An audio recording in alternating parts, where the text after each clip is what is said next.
Welcome, everybody, to the Give It Podcast, the podcast for blurs, for nerds. If you have a fandom, you are most certainly welcome here. We are your hosts, the most, Black Spartan, Show Guy Joe, Tafari TV. Fellas, I know, Tafari, you have been quite the traveler, sir. So, and I know, Joe, you are usually, well, y'all make me look lazy. Y'all both hard workers. How y'all doing? I'm exhausted. Same. I can imagine so. I went in on my day off today for like a half day because of other management couldn't make it this week because they were off, so I had to cover it in the morning. Damn. And you know you made it when you made it when it's on your off day and they call you in. Oh no. I went in knowing I get this is like 6 hours of overtime with $6 additional incentive pay. Oh, nice.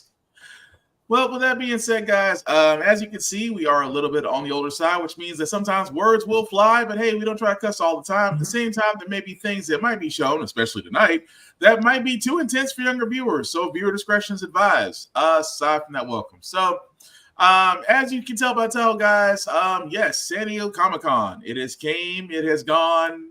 Folks are probably still trying to make their way home from Delta Airlines. That also being said, a lot of news did come out from the con, although news also did come out from DreamCon, which again, one of our friends, Tafara, was there. Did you want to talk about DreamCon and things you experienced there, sir, outside of Roxy? Why did you say that out loud? It's not like she's going to pop up. You don't know. Why do you summon things that which need not be summoned? Y'all are gonna get me killed. Oh, if Roxy pops up, I'm gonna laugh. Stop it. I feel bad because I actually did miss her set during the comedy show. Her and Mo Lowry, who were good friends of mine. Tut Weezy, we've been here for a full minute. I can say this. Tut Weezy coming out in full Piccolo paint as Nigolo was absolutely ridiculous. That's what he called himself. Then I had to go to Cleo's press conference, which was at the same time. There was so like. Dream and Blurry get a lot of criticism, but it is so much fun if you go. Everybody from like the elderly to the super young have a good time. Even when there's incidents where they're not the only ones and they are very fast to talk to authorities. What all news came out because I didn't find out there was a new combat pack until we got into the press conference. He was like, "Did you guys see it?" I'm like, "I wasn't even in the gaming hall all weekend," which is usually where they drop Mortal Kombat stuff. Yeah, it was a lot of fun getting to meet Kev on stage, getting to talk to Chase Conley, who worked on X-Men 97, Najee Jeter, who actually is the voice for Miles Morales in the Spider-Man games that are out right now, and he played Sam in the first Last of Us game. Nice. And then getting to learn a lot about that and a lot of tidbits that dropped during those interviews. And then going to the Vigilante screening for the third time, getting to see that short film supporting Wes Armstrong and Cleo and that whole team. And then Cleo actually got a new role that he has coming up because someone saw that fan project. So nice. DreamCon is very much a place for possibilities and where you can get bullied if you don't act correctly. Well, bullied in the right way. It's more like correction, really. But right, that's what I'm like. You see how nobody like wish death on the kid? They're just like, hey, go do that somewhere else. Kindly. He had to learn the hard way, and much like the hard way, he will remember it.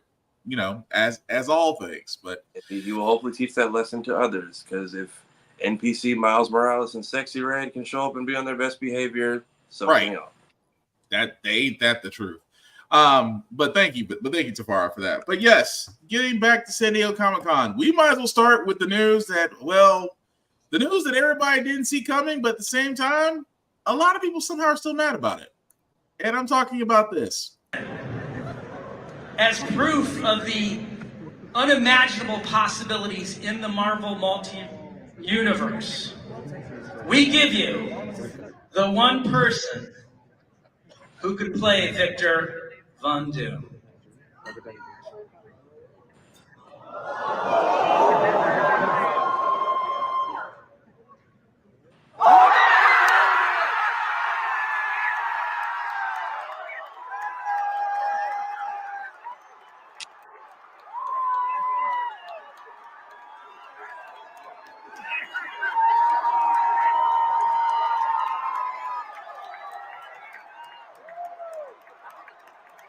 New mask.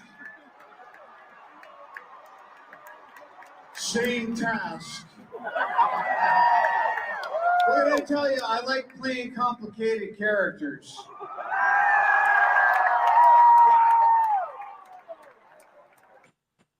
Yes, so if you were under a rock or just avoid social media or decide to watch the Olympics all week, yes, Robert Downey Jr. will be playing Victor Von Doom in the MCU. And, well, if you've also been paying attention to social media, a lot of people are, how can we say this, guys? Happy, unhappy, immediately ready to criticize before anything gets done? Doctor Who syndrome. Yeah. That's one way to call it, yeah. No, go for it. I'm letting you guys roll with this one first. I mean, what do you think? Because again, they said that and I want to stress this very heavily. I know Joe's going to stress it. I know Tafara is going to stress this heavily. That that Dr. Doom, which they said would be casted. Robert Downey Jr. is supposed to basically take the role of Victor Von Doom. Do we see it as a red herring, or just folks just being in their feelings, or did no one read Superior Iron Man? Yes to all the above. It was weird watching everyone experience this in real time, because at one point you watch everyone, like we're at the con and everyone's phones are just lighting up and they're just checking down, and it's just a sea of mixed reactions. The most random one being we were walking through the vendor hall and I hear somebody ask, "Hey, where'd you get the Keyblade from?" And I look up and it's goddamn Tariq from Abbott Elementary. Just Zach Fox just randomly walking around, dressed like a Waffle House worker, handing out these like mixtape pamphlets for this cartoon he's doing. And I'm just like, this is the most random series of events. And then Kira comes around the corner with her mics and was like, "Can we do a quick interview?" Like, "So how do you feel about Robert Downey Jr.?" He was like, not a fan. We'll see how it goes. And this is all in the span of like 3 minutes. You know what? At this point, you need to start scratching off lottery tickets, sir. I do today, but yeah, I don't know. If you're telling me this is basically the anti-Tony, if you're just one bad day Tony, or if I'm curious if he'll be in this Fantastic Four film. He is. He's confirmed. Oh, he is. So he will. So he basically will be playing 60s Victor Von Doom, since it's set in the 60s. But Joe, also I'm throwing this to you, sir. With the casting of Robert Downey Jr. as Dr. Doom, are people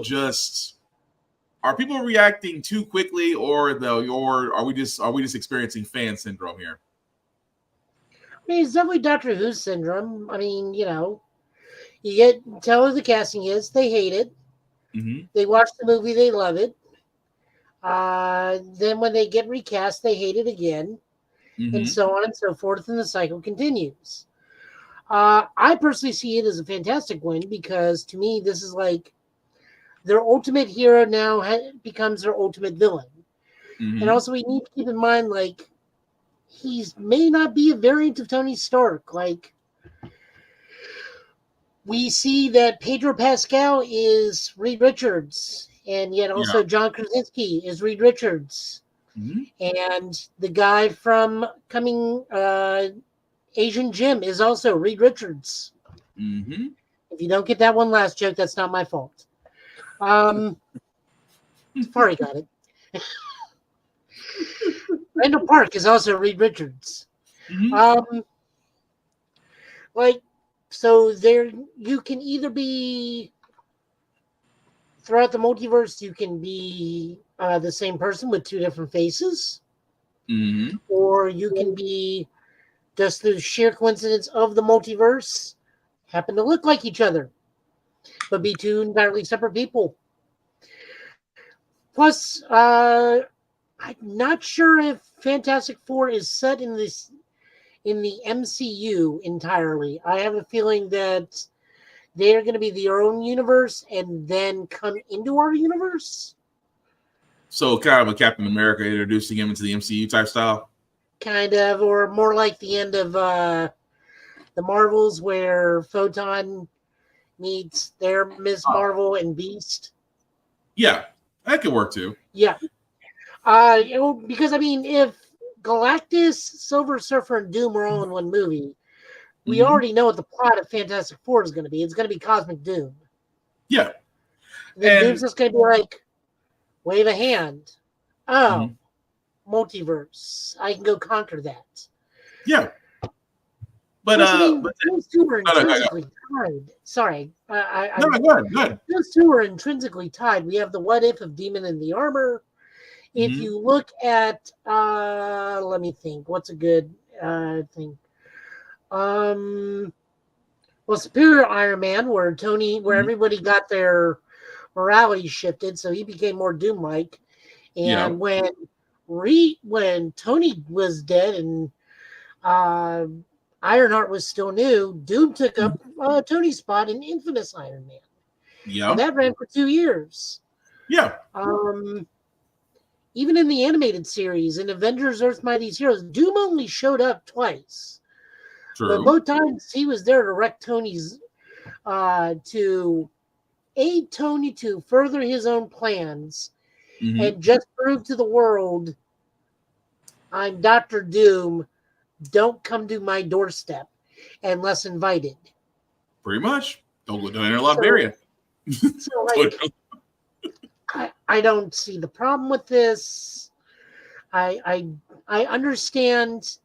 I don't know how to phrase this without sounding like a complete ass. But if you don't, this is one of the scenarios where if you don't do the homework, this doesn't make sense to you. But for those of us that have been reading, we're more okay with it because those two pal around a lot in comics. There's a time travel escapade. They were together. I believe they teamed up to go back into the Camelot times to go fight Morgan Le Fay at one point. But that's not offensive, though. It's not offensive. It's not offensive to sit there and say that if you haven't, and we've all said this, that there are a lot of, I'm just going to say it, fair weather MCU fans that only use the MCU as their only way of, Which is fine. And to them, and I don't mean to interrupt. Sorry. Go. And to them on the outside, getting Robert Downey Jr. to play Doom does probably seem like lazy casting because in all honesty, if we're going to get someone with a name, I would think Mads Mikkelsen would make the better choice. And that's another thing. I would also go with what I originally said of cast nobody, just get a decent sized no-name actor and then hire a voice actor. But here's the thing, though. Never see Doom's face. But here's the thing I'm also going to point out that a lot of people are missing. I said, you guys do realize this whole phase is the multiverse saga. Yeah. So the whole idea of, Robert Downey Jr. is going to be Doom. He could be a version of Doom, but not the Doom that you're going to see throughout this telling of the MCU. And like you said, Mads Mikkelsen is a good casting, I think, for Dr. Doom. I think the man can rock Hannibal. I will still go back and watch Hannibal on Peacock just because I loved how he took that character. But at the same time, could he do Doom? Absolutely. Could Cillian Murphy do Doom? Absolutely. If you don't know who he is, watch Peaky Blinders. The guy really can. The right guy really can act. But Mortensen, actually Liam Neeson would not make a bad Doom. Right. So it's just like what I'm getting at is before we go on to the other news, what I'm getting at is, guys, it is called the multiverse saga for a reason. That for the simple fact of the matter is what you see as one casting does not mean it is casting throughout the entire saga. Because the whole idea of the multiverse is that we do get variants and we do get different Earths and things of that nature. So I'm just saying, not to quote a quarterback I don't like, but relax. Simply put, relax. MCU fans have killed me because the last phase, they couldn't wait to complain. You complained about She-Hulk. Nothing was wrong with She-Hulk. If you read a She-Hulk comic, that's exactly how the show was supposed to go. You complained about the Marvels. Again, actually a solid movie. You just wanted to crap on it. And I can keep going down the line here. But now that, they're bringing back on certain directors, which I'm about to go into momentarily, and the fact that we're bringing in Doom because Gucci Loafers messed up his own role. It's called what it is. Although that clip I sent you from the end of Ant-Man is now infinitely more funny. I was messed up when I saw the clip. The clip for all those that are not in our Facebook group chat. If you remember Ant-Man Quantumania at the very end, where Paul Rudd's having that inner monologue of, "Did we do the right thing?" Because he did say if he doesn't get out, something else is going to happen.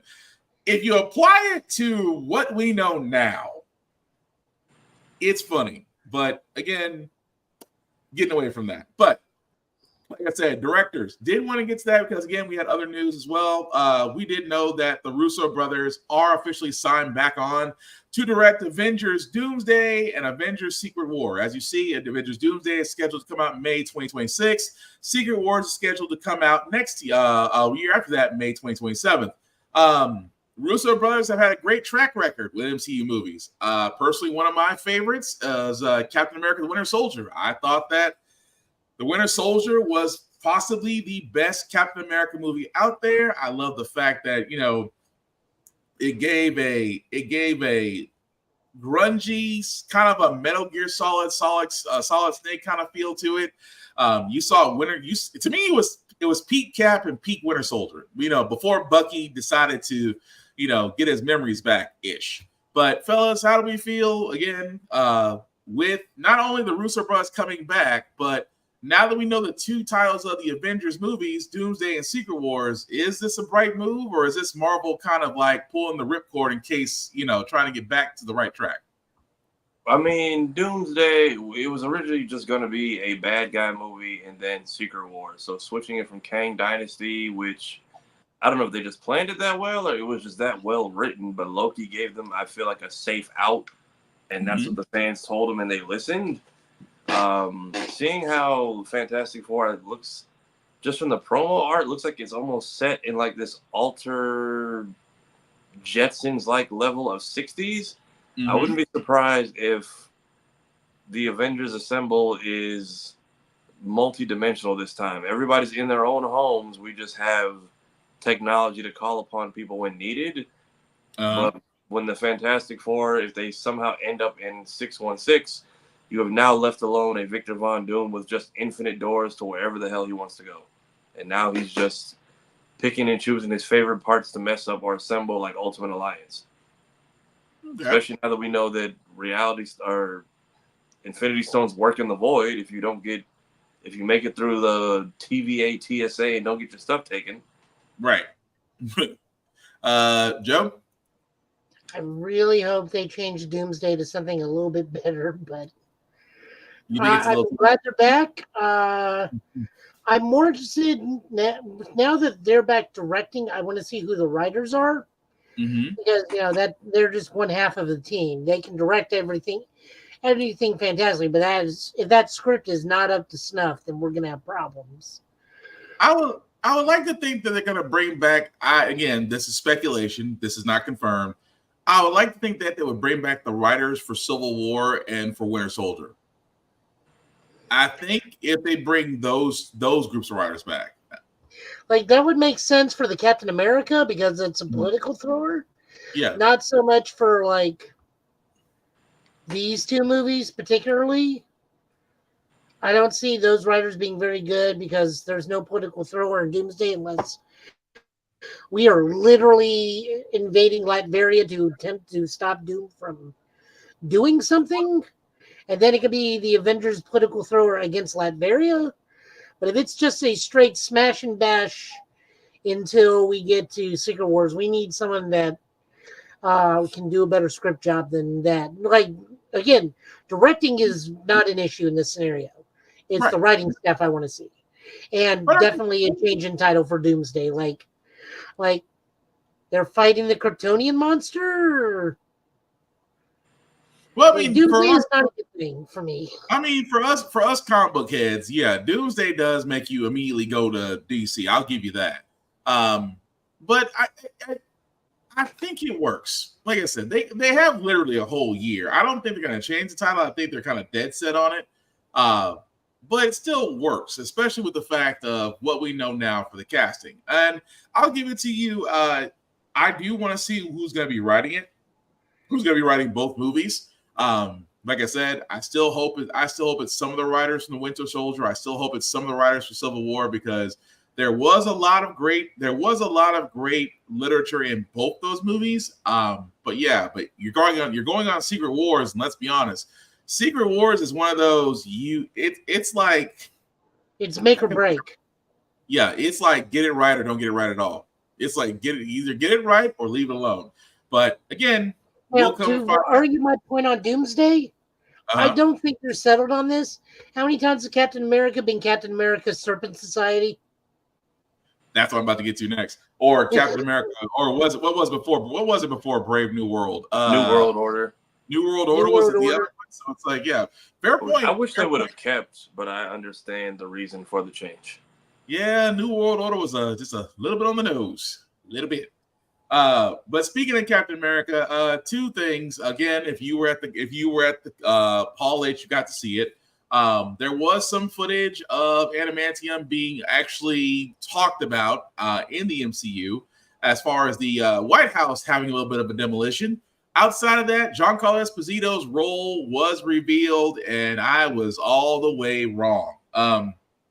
He did explain that to the panel he will be playing Seth Walker, otherwise known as Sidewinder of the Serpent Society, in Captain America Brave New World. If you are not familiar with the Serpent Society, they have a lot of tie-ins in the MCU, and the fact that he is basically playing the King of Serpent Society, he's going to be really in a lot. He's going to have a crossover with a lot of the Marvel heroes. So before we get to Fantastic Four and how that's going along, are we surprised that a renowned actor such as Mr. Esposito will actually be the king of the Serpent Society? That wasn't on my list at all. What about you guys? No, because honestly, if there's anyone you need in a film about espionage, especially when you have to keep shifting the plot because of the real world things happening, he fits. Between the ending of this phase, this last half, I feel like we're kind of getting to a steady landing of this plane. So we have a magical aspect, we have a scientific dimensional aspect, and then we have a real world aspect as far as government espionage, Tiamat finally being addressed. I don't know when She-Hulk season 2 is, but I think she can also fill in the gaps for a lot of these that we have yet to address or connect. It'll probably be either a year now or 2 years from now. We'll probably get a season 2. I'm glad we're getting a season 2 of She-Hulk. But I'm sorry, what you were saying, Tamara? But even if you have her I'll also get back to the sprinkle people around a little bit. Like Wong has been all over phase 4 and 5, and no one is mad at it. Like if you were to tell me she came in, if they brought her in as legal counsel at some point during, what is it? We have either Daredevil or Daredevil, Thunderbolts, or this, I'd be happy for it, because at least we are showing the connections between all these people. Yep. But Giancarlo, I don't know much about the Serpent Society, but I'm hoping his role is long lasting in this, for at least for a couple projects. Depending on one we're talking to, they're a loose superhero branch that Hydra employs every so often. Honest to God, I thought he was going to be GW Bridge. That was the name I kept hearing a lot. That was the name that kept getting thrown around. I could have sworn that was it. It made sense because of his tie to the his tie to the Thunderbolts, and that would have been a nice little link to it. But again, I'm not mad about Serpent Society, because one, I hope the Seth Rollins footage is not completely gone. I hope it's not, because I do want to see him. I don't know why, just because I'm a fan of wrestling. I do want to see Seth Rollins acting in MCU. So I hope even though it was cut from Brave New World, even though it was cut from New World Order, I'm hoping it's in Brave New World. But again, hopefully we'll see. I bet he appears as like a mini boss for like a hot 5-minute fight or something, and then he's done. I just want to see it personally. Also, like I said, we're getting this was also announced again. This is the reason why going to San Diego Comic-Con is crucial, especially when Marvel's there. For those that were there, they got to see a little bit of footage from Fantastic Four: First Steps. That is the title of the movie. It is confirmed to be actually during the 1960s. So expect a lot of Americana during that time there. Again, they did show a clip. We don't have it. I will sit there and say that if you are good at Twitter, you could probably find it because I guarantee somebody has it out there. I'm just not brave enough to go find it and play it because I don't want Disney sending assassins after me. So, right.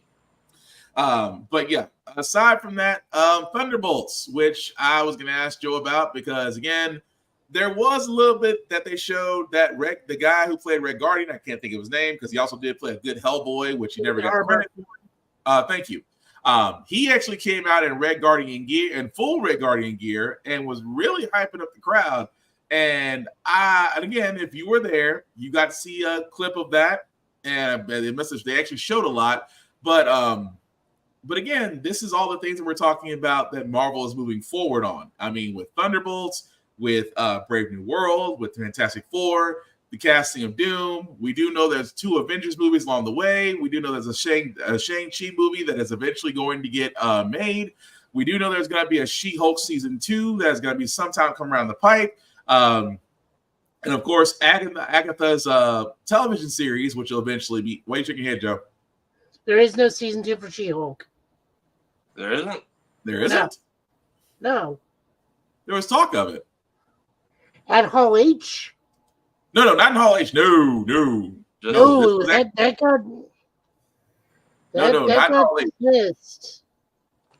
No, not in Hall H. This was I want to say this was D23 because it was rumored that She-Hulk news will be coming out in D23. She-Hulk season 2 has been canceled due to high production costs and mixed audience reception for the previous season. The decision was reportedly influenced due to budgetary concerns. Featuring the main character with extensive special effects, She-Hulk will be more than likely returning in the MCU in future theatrical releases. Most notably, Brave New World, where she will play counsel for Isaiah Bradley. Right, that makes the most sense. That and Thunderbolts dealing with a bunch of rogue people who may or may not be. Yeah, I can see. Yeah, I mean, I can see her being in movies. I don't know because, like I said, she's gonna continue living through cinema, much like how Bruce does. So, yeah. I still want Thunderbolts. I want to see what the full. Sorry, Thunderbolts. I want to see what the full name of the movie is going to be because right now it's still Thunderbolts Asterix. You think they gotta give us something more? Well, I mean, they're going to have to because I mean, they even teased that the asterisk was a placeholder for something. Yeah, fair. But we're going to see. But to break up the monotony, guys, with the news, Mortal Kombat 1. Again, everybody seems to love it. I'm kind of jealous. I haven't got to play it yet. Actually has busted out with their next story chapter, I can call it. We guess you can call it. If you haven't seen it, I'm going to go ahead and say it. It's a Mortal Kombat trailer. Expect gory stuff. You have been warned. I don't know how many times I can say that, but this is actually Mortal Kombat 1 Chaos Reigns. This is a story or a combat attack? This is a story expansion. No divine rules. I choose what is right. I hold the power. And I choose to bless all beings everywhere with anarchy. This new Havoc is different from ours. He doesn't want freedom. He wants to burn everything down. Let real warriors handle this.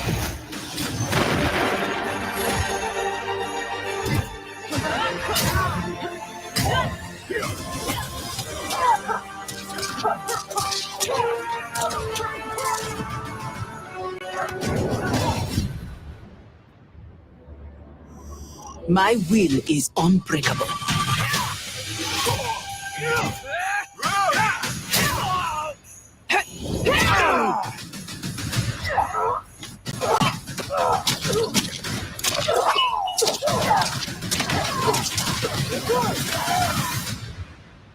The future is chaos. All must embrace it.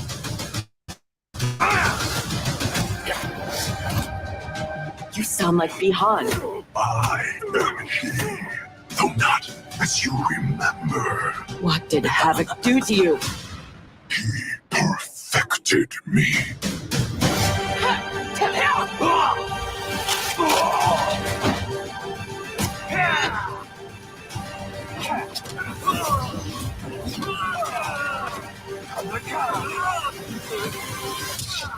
First Shang Tsung, now this Havoc? This would be amusing.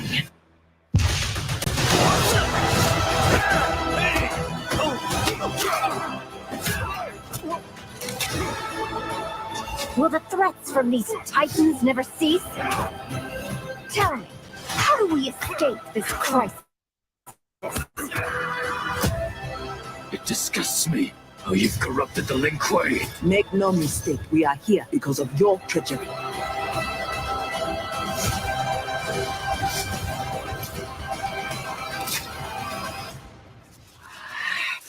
There will be blood.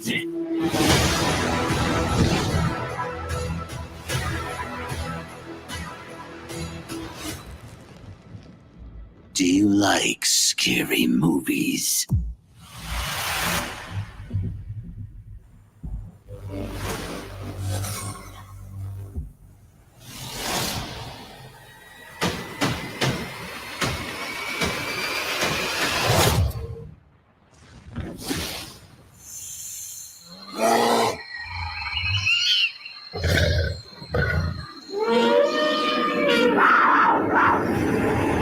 Finish him.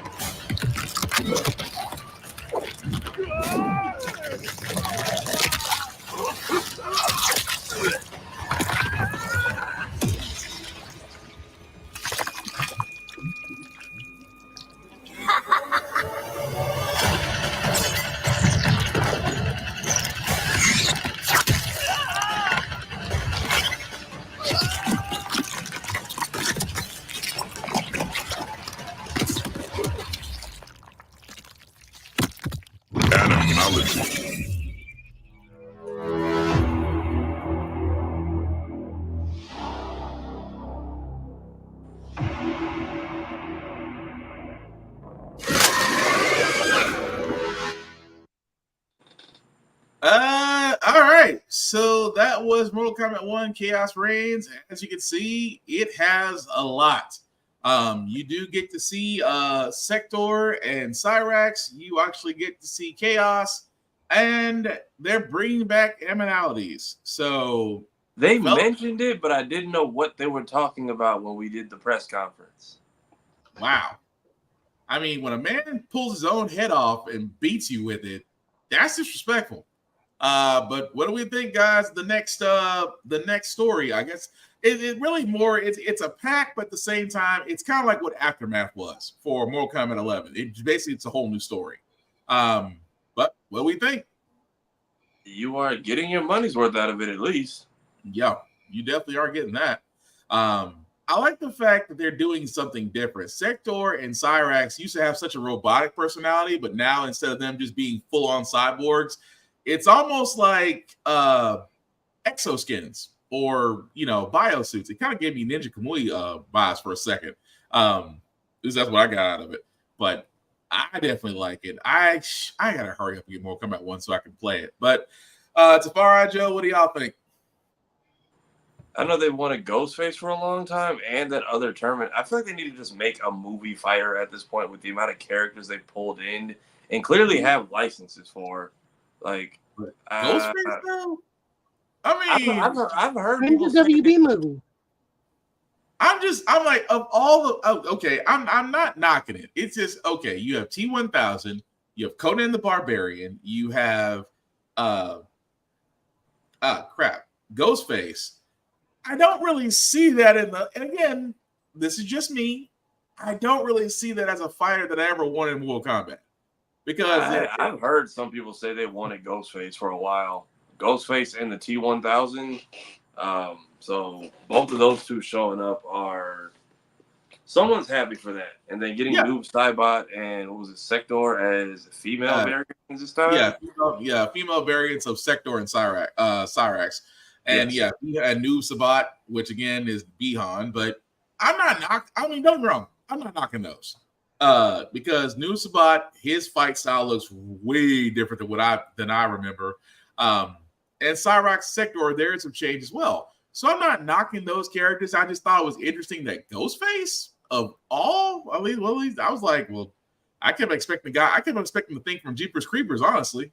That fits more than anything else. Him and Chucky are two other ones I've heard requested a lot too. Chucky would be the odd job of Mortal Kombat. You would need some way, you'd have to figure out the height difference. Right. Chucky would be the odd job of Mortal Kombat. But I mean, I'm not against it, but at the same time, it's just like, did you really need that? But again, I digress. I'm still gonna play it regardless. But Joe, any thoughts on that?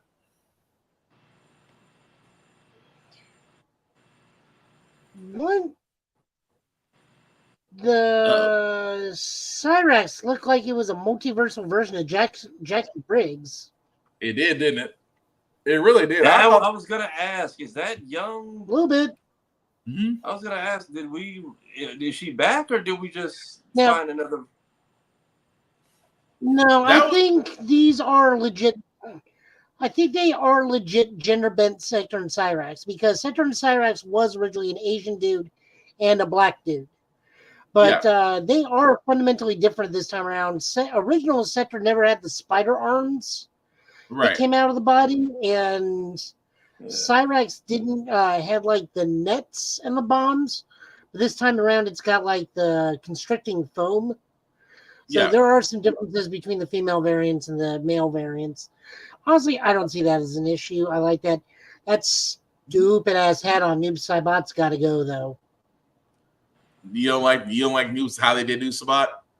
I mean, unless he's a little, unless this is the ninja from Deutschland, nah, hat's got to go. It'll be interesting to see how he plays. I was like, the whole shadow counter thing is going to be interesting. But either way, looking forward to when it comes out.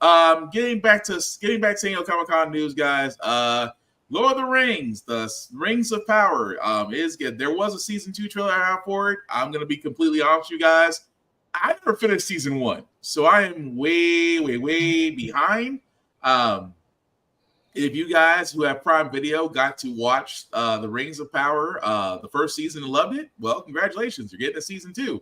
One of these days, I'll be able to sit down and watch it. Like I said, I don't really have I'm a Lord of the Rings fan, but I, can't really give it my due diligence unless I've actually watched it. But letting you guys know that it's actually out. The Boys. If you watched the last season, it is if you watch season 4 finale, again, you can go back to our previous podcast and we get our opinions on season 4. It is heading toward the final season of season 5, which is going to be a crazy story. But the news that actually came out of San Diego Comic-Con, guys, is that we are getting a prequel of sorts called Vought Rising. This is basically going to be following Soldier Boy and Lady Liberty, who is also known as Stormfront. So again, this is the beginnings of when Soldier Boy was starting with Payback. So you're going to see Black Noir. You're going to see a lot of the former characters that was in that flashback episode of The Boys. I think it was season 3. So again, I'm not knocking it. I love it. Jensen Ackles is knocking it out of the park as Soldier Boy. He will probably be making an appearance in the final season because that final season of The Boys, if you've read the graphic novel, for how it ended, it is going to be that crazy. Tafari, I know you watched The Boys. Will this actually make you want to watch the sequel for Vought Rising? I mean, I'll watch it just because I'm hoping that between this and Gen V, it's a past story, but I'm curious to see, one, it gives us a chance to give Esposito back in kind of running the show, how he's been all this time, and seeing what fail safes he had up until this point. Maybe we see him and young Vicky. But I'm hoping we get a lot of flashback and forwards and just universal tie-ins with this new series. Yeah. And even seeing up to possibly young Homelander's creation. That would actually be cool too. But since the show will be set in the 1950s, it pretty much tells the beginning how Vought, before they became the mega company that they are, still being run by Kripke and Company. So as long as that man's running the show, I've got no complaints. I have full faith in that. But speaking of things that have full faith in the guys, Creature Commandos from DC Studios was also announced. Even more so, there's actually a trailer for it. General Flag. This is Belle Weave. For over 50 years, only those at the uppermost levels are aware of its existence. I thought Congress put a stop to all Task Force X activities. Congress said you can't use human prisoners.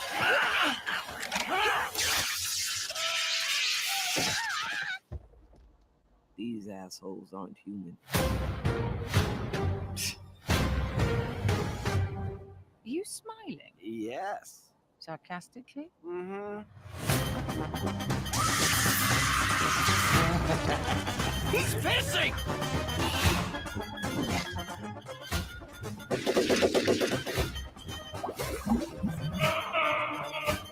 This is your new task force. It's been oh so long since G.I. Robot has sent Nazis back to hell. Let's call it Task Force M. M for Monster. Also known as...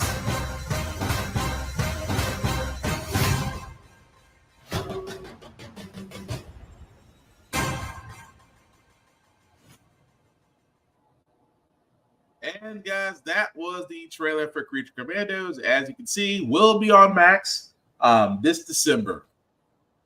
I'm looking freaking forward to it. I got nothing else I can say about that. Tafari Joe, you got more? Look, I'm happy.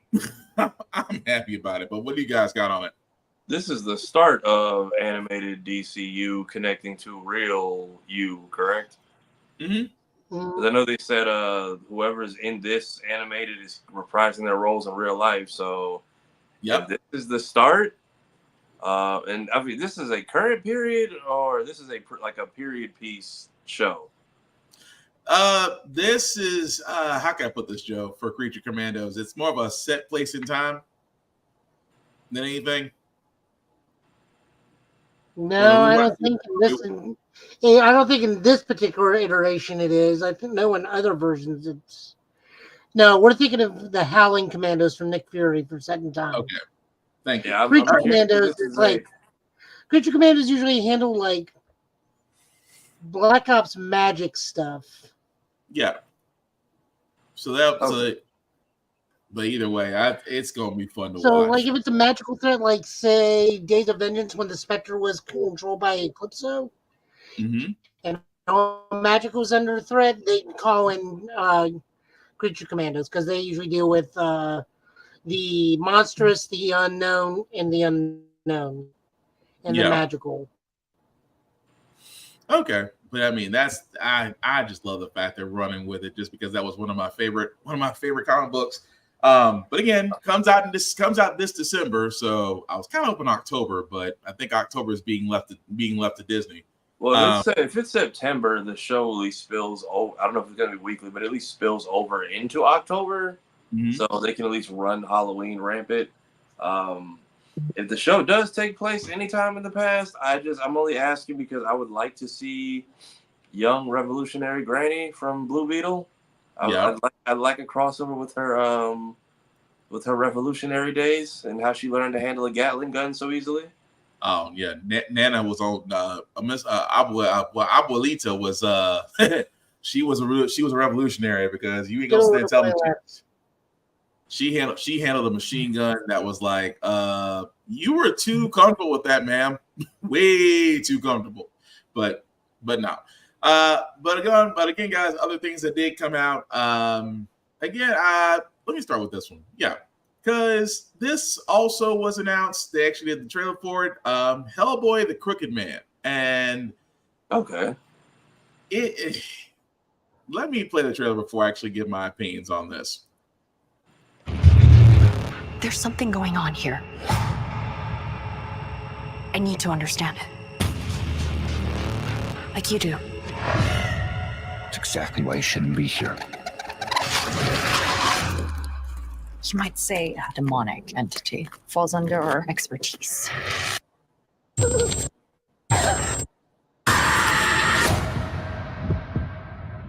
Crooked Man's waiting on you. That's interesting.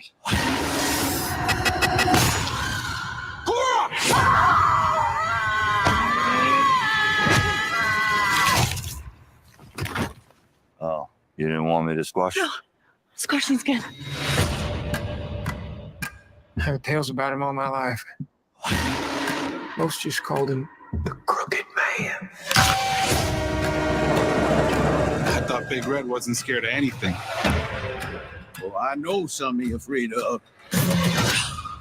You hear something? Your road ends in the dark like mine.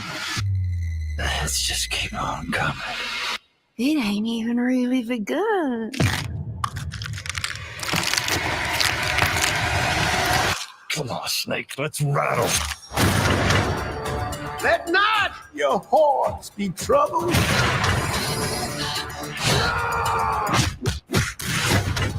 By way they know not.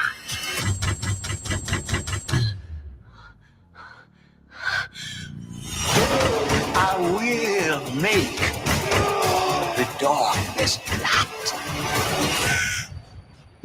And the crooked things straight.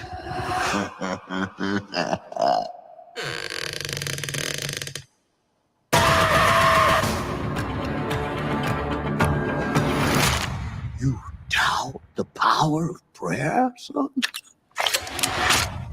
Just in case.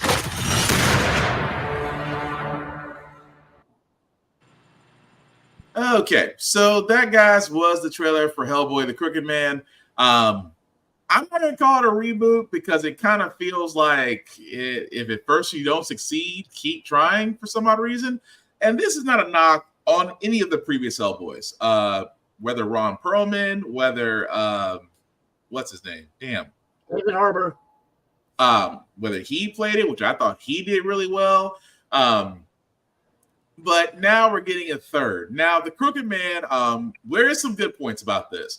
Number one, one of the guys who actually written it, Mike Mignola, forgive me if I completely destroyed your last name, he's actually a part of this, which actually does give me a little bit of hope to actually watch the movie.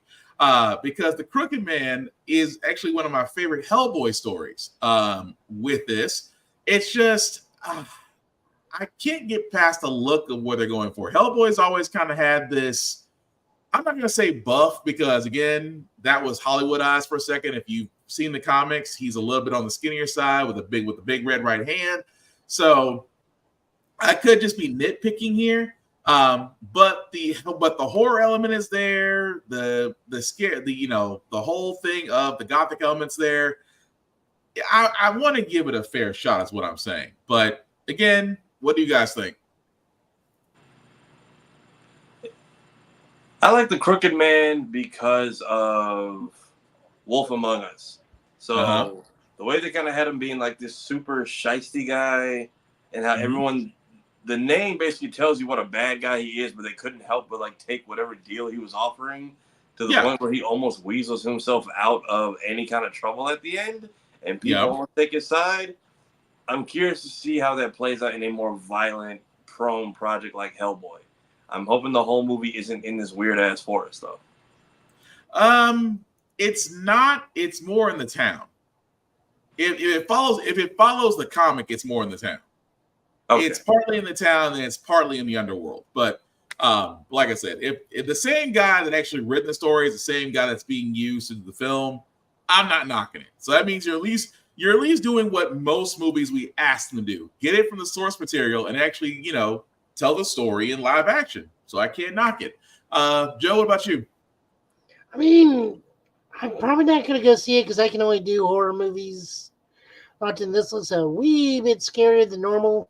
I'm going to have to, if I'm going to terrify myself, I'm going to go do it with Alien that comes out in like a week or two.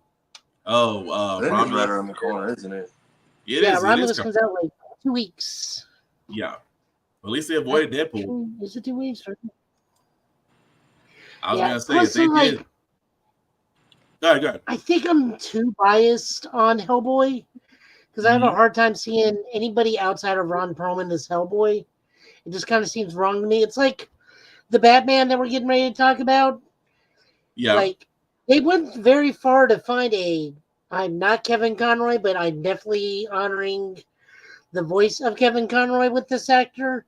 It's the same thing of we have Ron Perlman. We have Ron Perlman Hellboy at home. Ron Perlman Hellboy at home. It's not a knock on the actor. It's just one of those like I cannot disengage the association between the two, and it just seems wrong. No, that's fair. That's fair. It's I just hope for the me. movie's good. I hope they have a good turnout. But it's just one of those like, if it's not Ron Perlman, it's not for me. And I hate being that way. I mean, at least you're being honest. What are you gonna say, Tafara? No, I was just saying. What was it? I think it was the first Hellboy one. Like, was the Golden Army the one that everyone criticized, or was there another one I'm thinking of? No, Golden Army. No, the one that everybody criticized was the reboot with David Harbour. Yeah, and that was actually good. When was that? I feel like that was like a blank in time. That was when Tennessee was getting made fun of on Twitter because Dixon refused to put Hellboy and put Heckboy in the theater. Okay. Because of that freaking county. Always Tennessee. Always Tennessee. Anyway, but yeah, that they wouldn't call it Hellboy because apparently hell is profanity, which still I don't know how, but anyway. But again, looking forward to it once he actually has a release date on that. So before we get into Star Trek news, if you're a fan of Squid Game, or you just like the fact to see how much you can watch people actually kill themselves over money, guess what? We have a teaser trailer for season 2. And yes, it's exactly what you think it is. Although if what do you say, Tamari? I still need to finish season 1. Between all the remakes and everyone doing their own version and Mr. Beast, I just never checked out the actual show. Oh, you should. I would also say, it is that first episode. If you can make it through the first episode, you can make it through anything. But anyway, season 2 teaser.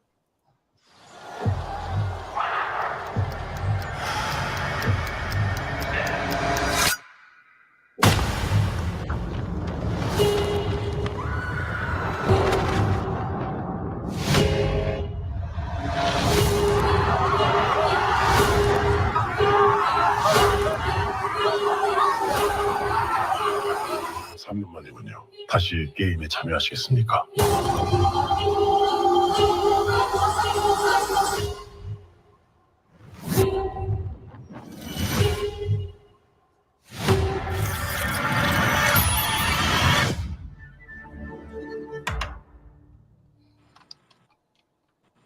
So that was the teaser trailer. As you can see, guys, they did announce season 2 and the final season 3 coming out. Again, if you have not seen Squid Game, think of Squid Game and Saw had a baby. That's about the best way I can put it. It seems innocent at first until real life or death consequences do come into play. At the same time, guys, it is horrifying, but at the same time, a lot of people really watched it. It was one of Netflix's highest rated streaming shows 2 years ago. It just goes to show you guys, simple fact of the matter, scariness sells. I know I'm watching it. Tafara, I know you said you're going to eventually catch up on it. Joe, I think you said you were passing on it, right? For Squid Game? Yeah. Okay. Yeah, I mean, the first one, I knew who the main bad guy was in the opening 5 minutes of the series. So is that easy? Yeah, you figured it out for me. You figured out pretty fast who was it. Well, not even that. Yeah, I'm agree with Joe. I take that back. You actually do kind of figure out who's running the show in the first season, in the first episode. You really do figure out who's running the show. And you don't know how everybody else gets to where they are, but like, who is the main bad guy? Oh, that's so unbelievably obvious. Yeah, but it is a good show. It's worth watching. It's just one of those like, oh, you're the main bad guy. I know you're the main bad guy. Don't even bother trying to not say you're the main bad guy. Don't try to deny it. Definitely don't try to deny it. But yeah. But also one more trailer before we get to the Star Trek news from Comic-Con. The Penguin. That alone is, if there was also another series out of Max that is that was a terrible segue. If there's one series that's not gonna have Batman in it, but yet still have Gotham, this is gonna make me want to watch it. Again, this was the trailer that they showed at Comic-Con as we are getting closer to the Penguin premiering on HBO Max. Check out the trailer for my new series, The Penguin. Trust me, it's just the beginning.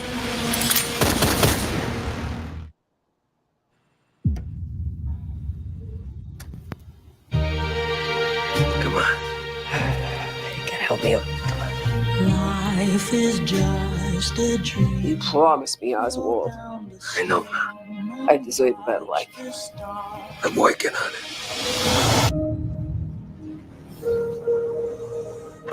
Well, they set up for the honest man to succeed. That should be the American dream right there. You know, beautiful story with a happy ending. But that ain't the way the world works. America's a hustle.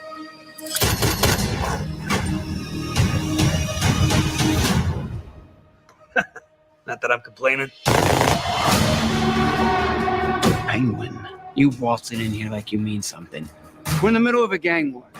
Carmine Falcone's dead. If we don't protect what's ours, we just look weak. The streets are talking again. They know there's only one man big enough to run this city. Do you remember Carmine's door? Oh, I didn't mean to interrupt. Sophia, I thought you was still at, Arkham? No. I've been rehabilitated.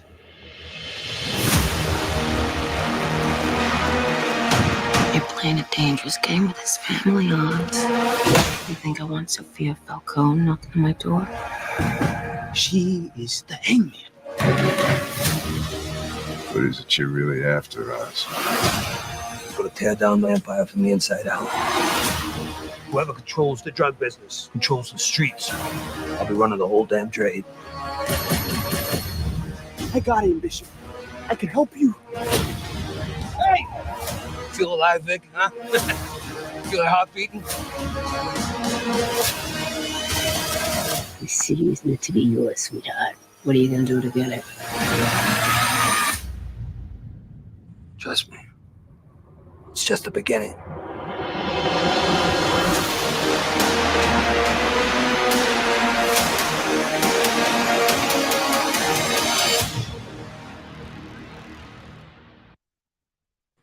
All I can say is I'm sold. I'm freaking sold. The daughter, was she in the previous movie, or was she mentioned at all, or is No, this a new the daughter movie? was mentioned in one line by Falcone in the Batman. And Matt Reeves' the Batman, he mentioned her only once. Because he sat there and said I had a daughter, but I had to send her off. He didn't say where he sent her off, but the whole idea was he did send her off. So the fact that, you know, they are using Falcone's daughter, aka the Hangman, I'm sold. This is exactly how you can do a Batman story without Batman. I'm sold on it. I got nothing more to say except come September 19th, I'm watching. I'm curious if Rob makes any kind of appearance in this show whatsoever. Who? Battinson. I don't think. You know, that's the question, because this is a limited run. So, I mean, it is possible. Technically, he is still around. this is following the events of what happened with the Riddler being locked up in Arkham Asylum. So, I mean, it is possible that he may make an appearance. They're being very hush hush about that. But even if he did, I still would be for it. But the way this series, the way they're getting this series to show, I just have no words. As long as they're keeping it up with the Matt Reeves universe of how they do Batman, I'm definitely sold. But Joe, what about you? You muted, Joe.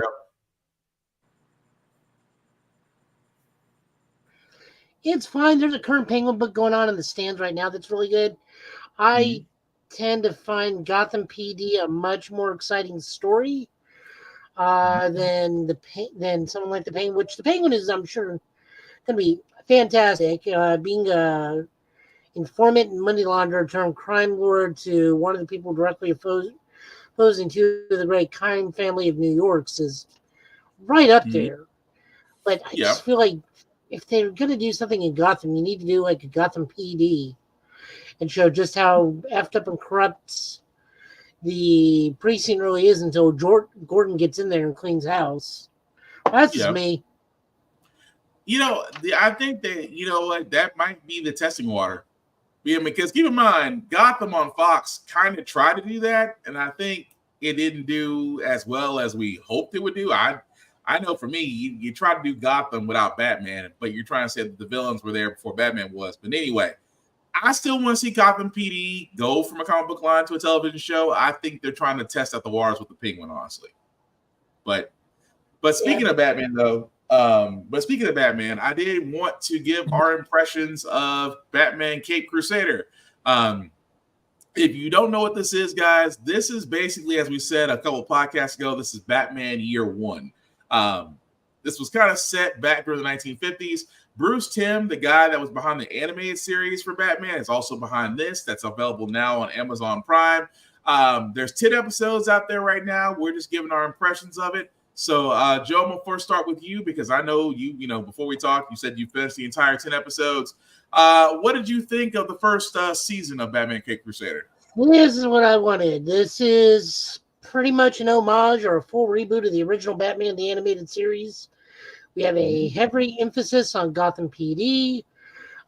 We deal with very little supervillains, more mob boss stuff we couldn't get away with. So, without saying who, people are being shot, people are being killed. The gender swap Penguin, the only thing I think they missed an opportunity with is her real name was not Meredith Burgess. I can see that. Meredith Burgess was the original Penguin for 66 Batman. Oh, okay. Yeah. So there was that. There's also a slight hint to Julie Newmar in one episode. Other character and cast members come back. So we see some people maybe aged a little differently or looking a little differently. Bruce Timm has apparently moved on from the slender female design because these women are some stout, powerful women designs in this show, and it they will hurt you in ways not possible. I will say there is a guest character from John Constantine in one episode. Do you want me to say who or leave it a surprise? Leave it as a surprise. Okay. I had to Google who it was, but I was like, why are you here? Batman doesn't deal in magic.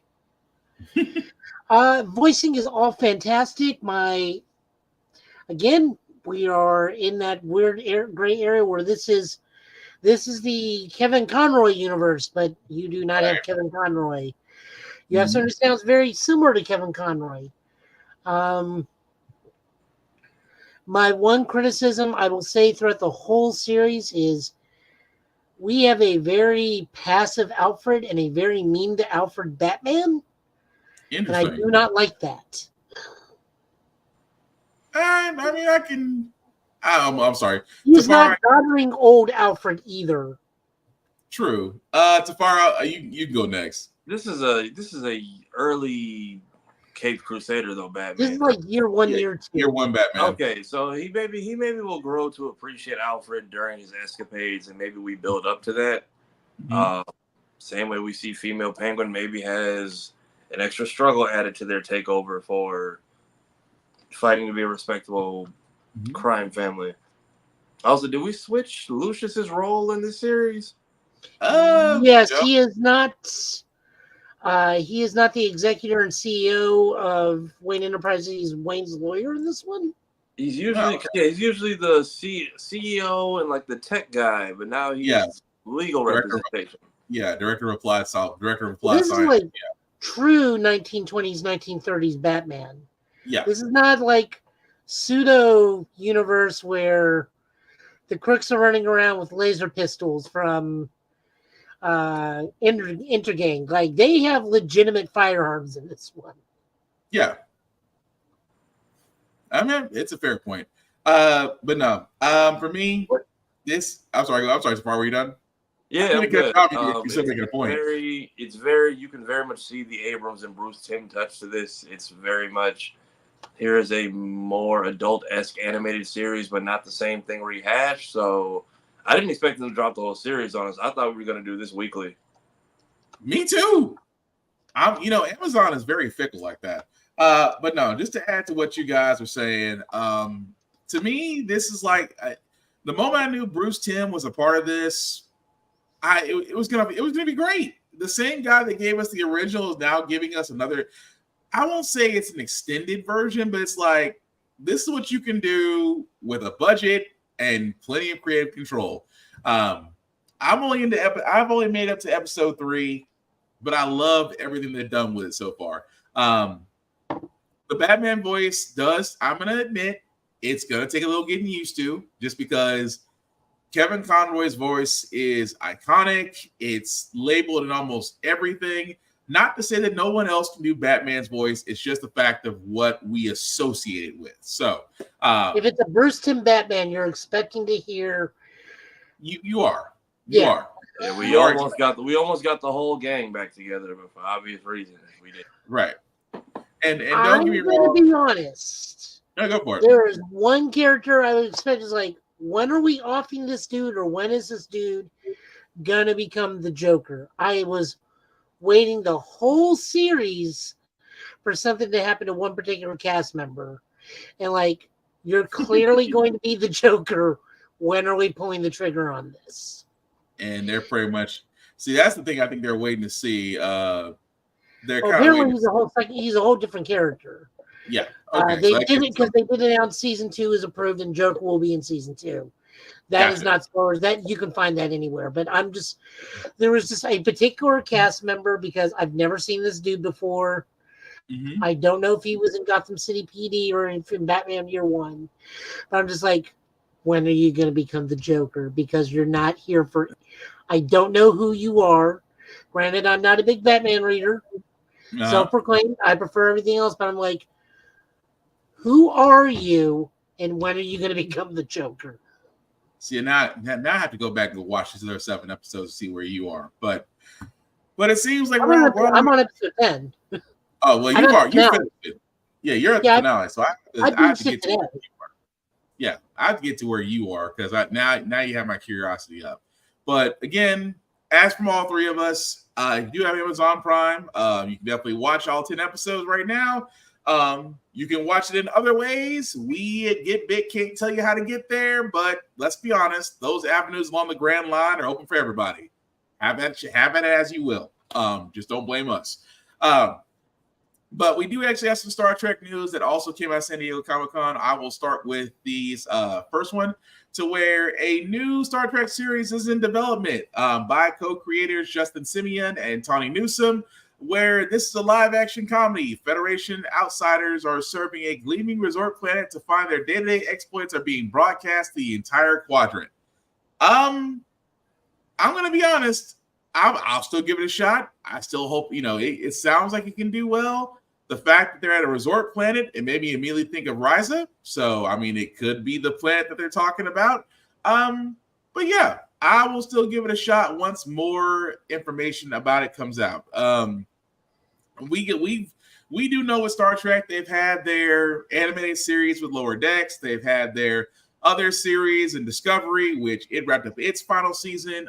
Star Trek Strange New Worlds will be getting, I think they're in season 3 now. Correct me if I'm wrong. And of course, there is also another Star Trek, again, we'll talk about very soon as well.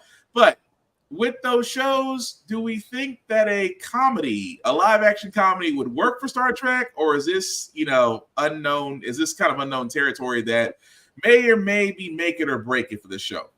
You should have used Undiscovered Country and kept it Star Trek themed. I couldn't find the words. I was looking. I was trying.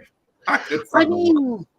I'll go lead on this one because I watch almost everything Star Trek now. I mean, Tawny Newsome is Beckett Mariner and helps out on the Star Trek podcast. She is an incredibly funny woman. She is great at being a lead actress, be it animated or otherwise. I mean, she made her live action Star Trek debut with the crossover episode with Lower Deck and Strange New Worlds and killed it there. So her being the principal writer and creative for this thing, I trust it. Okay. Tafari, now knowing that Star Trek is going to be doing a live action comedy, how do you feel about it? I don't normally think comedy with Star Trek, but I've heard nothing bad about Lower Decks, and Lower Decks is good. Yeah, and the fact they're just kind of expanding into the world of Star Trek. The premise, though, there is like literally an entire episode of Futurama. They do this exact thing, so that's why it somewhat sounds familiar, and I'm curious how they stretch that out for a whole season. Yeah, it looks like it's going to be interesting. But like I said, we don't actually have a lot of news on when it's coming out. We do know that the pilot was the actual series was ordered.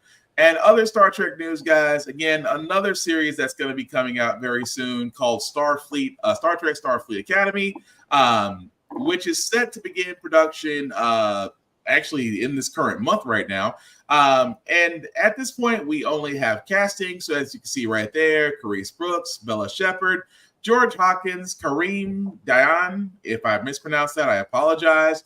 Zoe Steiner, Tig Notaro, Odette Fair, Mary Wiseman, and Robert Picardo, Holly Hunter, Paul Giamatti, and Gina Yasher will all be casting in this. Now, again, Tig Notaro will be replacing her character from Discovery, so will Odette Fair. Mary Wiseman, Robert Picardo will be his hologram character, his Dr. Hologram character from Voyager. So they will be revising their casting. As well as joining everybody else. I'm curious to see how Starfleet Academy is going to work, because considering the fact that the final season of Picard, we see his son going into Starfleet Academy. So it's like, are we following the next season of Picard? Or are we trying to expand the Star Trek universe, which I know is weird to say because it's already expanded.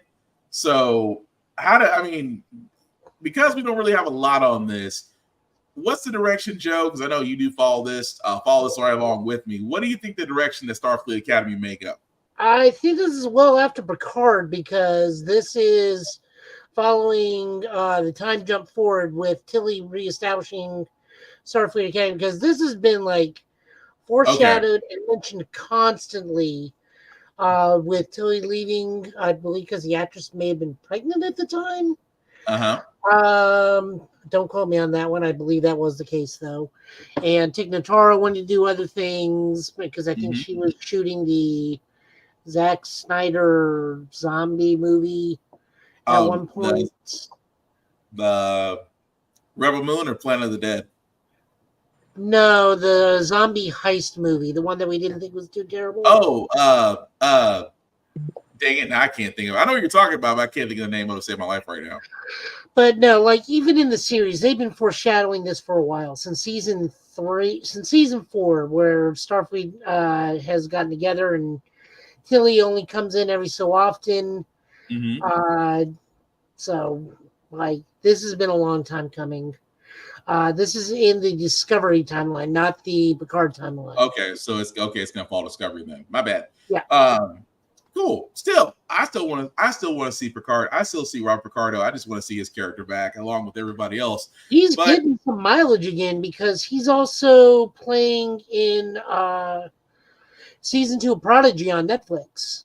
Oh, so yeah, he definitely will get some. He's definitely getting a lot of screen time. But that's cool though. So I'm not knocking it. But Tafari, I gotta ask, sir, does Starfleet Academy make you interested in watching it, or?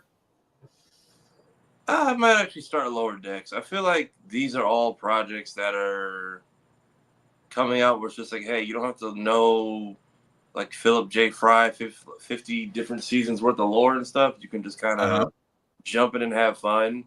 Yeah. And now to see that Picard is wrapping up, I feel like these two will give me a new entry point to at least dabble in Star Trek a little bit more than I did in middle school. I will say watching Lower Decks with prior Star Trek knowledge makes it a little bit more special. But it's also a decent jumping on point because it's a new ship, a new crew, new cast. Like when they come to Nashville, all Sunday is going to be Lower Decks Day, so I'm going to go there, get some autographs, and then bring a pie for the guy who plays Rutherford as a long running joke because of the one episode where they were all ready for Pie Day and then it got canceled. And rather than just like let them like get free pie, they actually dispose of the pies. Nice. Well, speaking of Lower Decks, that kind of gives a wonderful segue to the season 5 teaser trailer for it. 5 seasons in this already. Final season. For the last 5 years, they have thrilled us with their adventures, amazed us with their discoveries, and inspired us with their courage. So ethical. Their ship has journeyed beyond imagination. Her name has become legend. Her crew, the finest ever assembled. Don't you give me that sarcastic Vulcan salute! We have traveled with them from one corner of the galaxy to the other. Oopsie. They have been our guides, our protectors, and our friends. Lower Decks! Lower Decks! Lower Decks! Lower Decks! Now you are invited to join them for one last adventure. Whoa, is he talking about us? Yeah, we're like very important. All right. This is our last mission. Yeah, right. We're not done voyaging. We aren't? No way, man. We've hardly even cracked one quadrant yet. Come on, Loims! Mariner! All right, party people, what's the dish? Man, another quantum fissure? Just like the third one this month. Boo, interdimensional portal. What up, Cerritos? This is Captain Becky Freeman. Make that one We're going on a little undercover mission. last.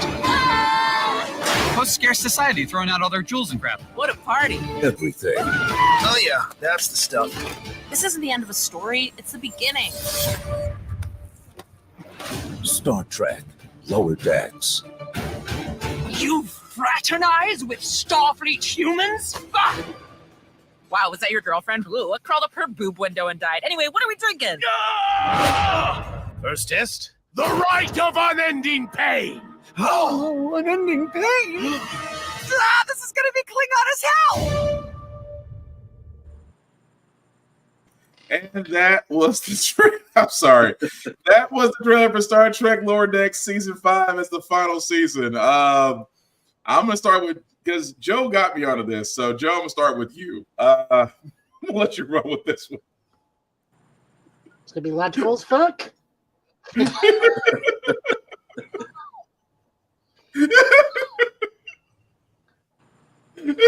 Actual line from the last season.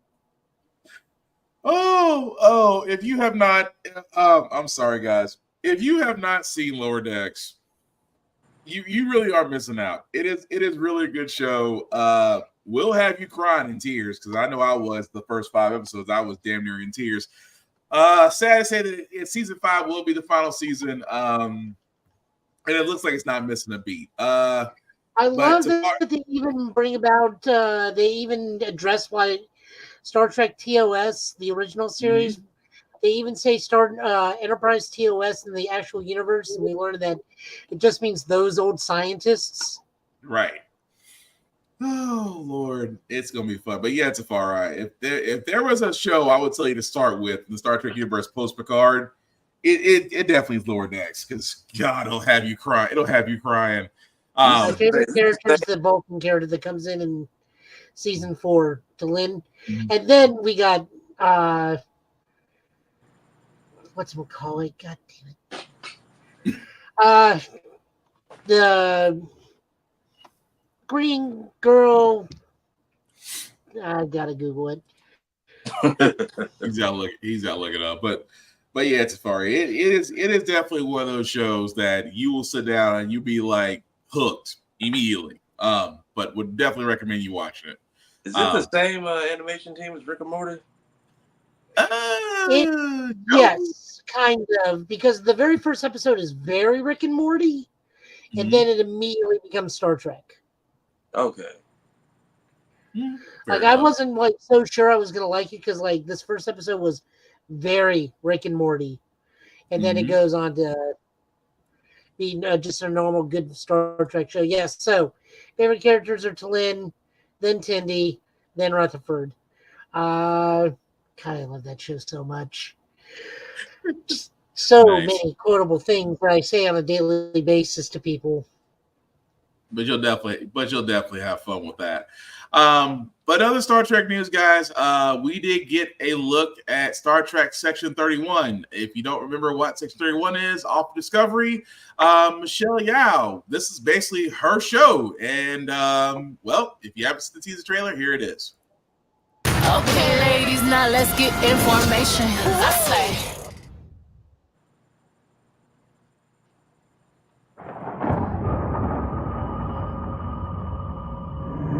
An emperor can only be loyal to duty. Thus does the empire remain strong. Thus does it grow. All hail the emperor!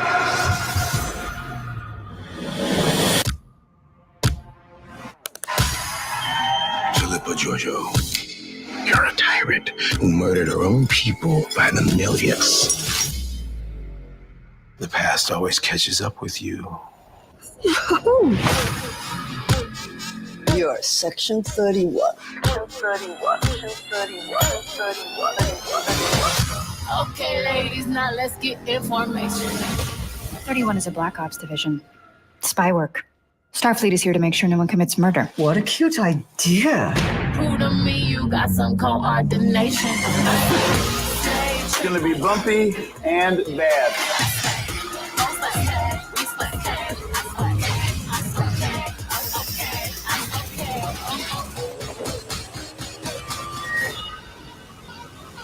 You're a bad bitch. We can't trust you with our lives, but here we go. Somebody's got to keep it lively, right? Okay, ladies, now let's get information. I'm watching it. First off, it's Michelle Yeoh. I will watch that woman all day. That was Star Trek Section 31, guys. Again, if you are unfamiliar, basically it's the less ethical side of Starfleet. That's probably the best way I can put that. It is basically the less ethical side.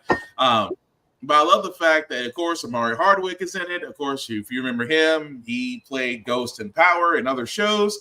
So, and you do see there's other characters that you may or may not recognize in Discovery that are also in the teaser trailer as well. So, again, I am looking forward to this when it finally does come out on Paramount Plus. But, Joe, Tafari, what do you guys think of Section 31?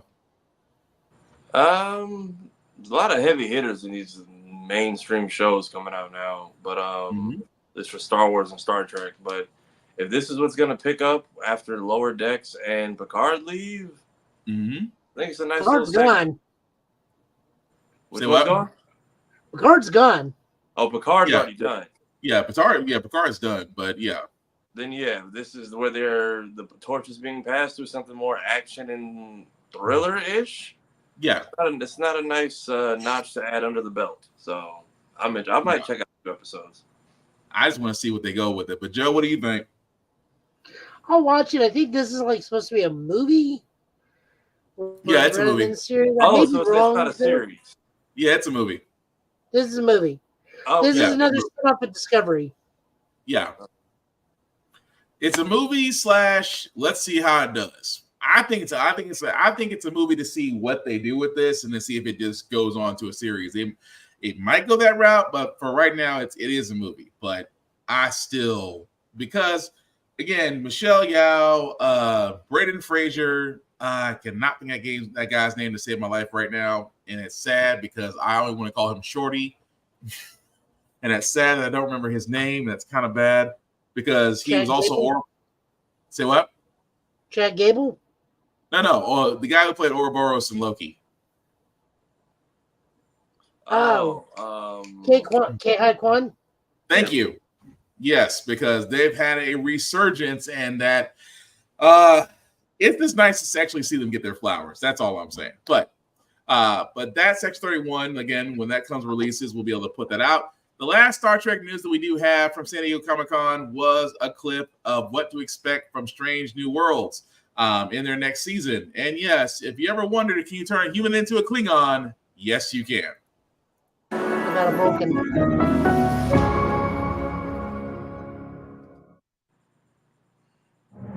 I was able to jury-rig the Kerkovian serum that turned human Spock back into a Vulcan. Should be able to do the same for us, only in reverse. The sensory change is brief. The feeling is instantaneous. I will guide you through the sensation until you are acclimated, which should not take long. Physical adjustments follow soon after. I would suggest a deep breath. By the time you reach 3, it should be over. 1, 2, 3.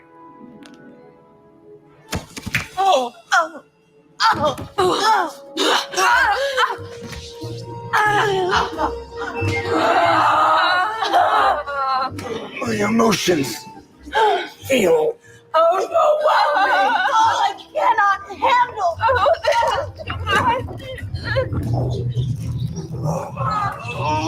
You don't feel anything? No.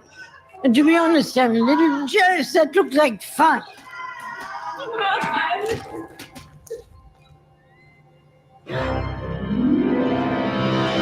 This feeling is unusual. My perception has increased. Everything I once found dull now seems to be fascinating. Oh, poop.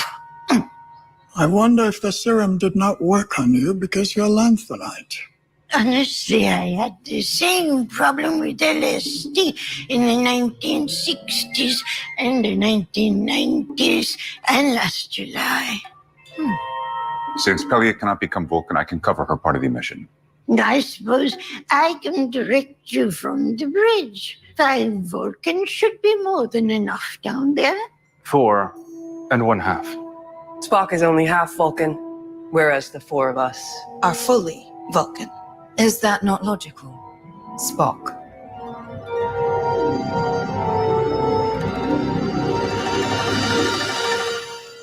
Indeed, it is.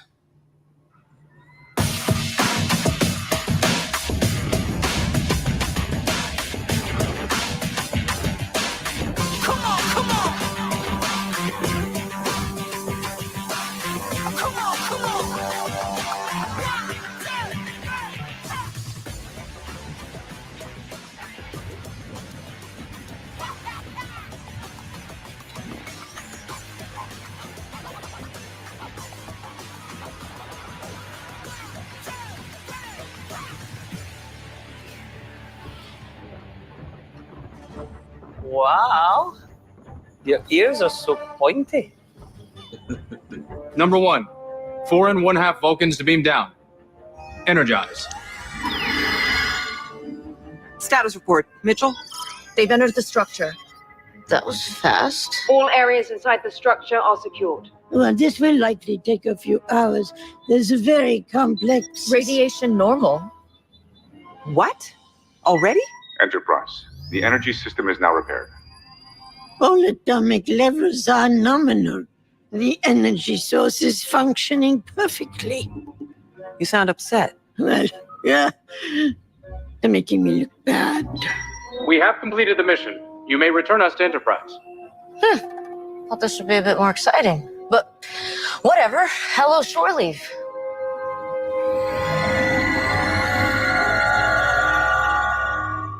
I haven't even broken into a sweat. Welcome back. I believe we will still be able to reach Permanente 3 within expected travel parameters.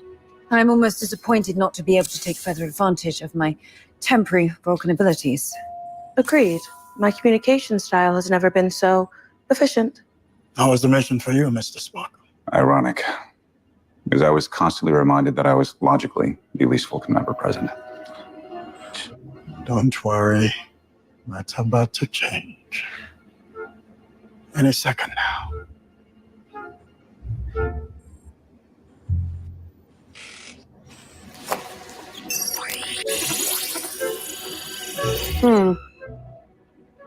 There's Chapel. What was that subvocalization? What do you see? For reasons unknown, the Karkovian serum does not appear to be working. It appears that we will remain Vulcans indefinitely.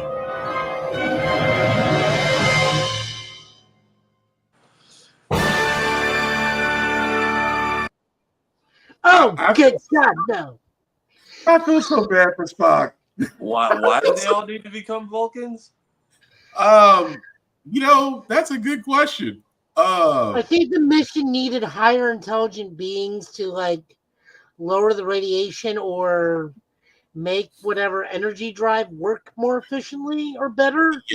Yeah, that was Spock right there. Spock right there was. Oh, the look of hatred. Oh, the look of hatred. Oh, he's like, I am the least functional person of the team. I got reminded of this by 5 other people. Spock, you are the least Vulcan of all of us. You must carry our equipment. Oh, I almost want to sit there and go, now you know how it feels. That was funny. Oh, okay. That was a clip, guys, from the season 3 season of Strange New Worlds. If you haven't seen it, it is definitely fun to watch. Woo! I felt that burn all the way from here on Spock. But anything else I want to add to that? Ensign Mount's hair gets bigger and bigger every season. I'm okay with it. Oh man, that was funny. Woo! I'm sorry, Tafari. What'd you think? Interesting enough show. I may tune in for that episode specifically because. Okay, so here's how you do Strange New Worlds. Mm-hmm. You do Discovery Season 1, Discovery Season 2, then Strange New Worlds. Okay. Yeah. Because Discovery is kind of weird. So the first 2 seasons are pre-TOS, or the original Star Trek. Mm-hmm. Then they make a jump several thousand years into the future. And normal Star Trek line continues with Strange New Worlds. Yeah. Okay. There's also a musical episode. Oh yeah, you gotta watch. The musical episode is actually pretty good. Of course there is. At first, just trust me. If you got a chance, watch it. You will not be disappointed. But yeah, the last thing that we do got, guys, from San Diego Comic-Con before we do have a couple of other game video trailers that did come out, especially for Bleach, because Bleach Rebirth of Souls did come out with character trailers, and also a new game that is kind of reminding of an old game, which I wish they bring back. But we did get a teaser trailer for Like a Dragon Yakuza, so I haven't seen it, so let's see what's about.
can sit there and say is which story will it follow? Because again, if you play Like a Dragon basically just took over the. I'm sorry, Joe. Go ahead. What are you gonna say? No, Tony. Yakuza 1.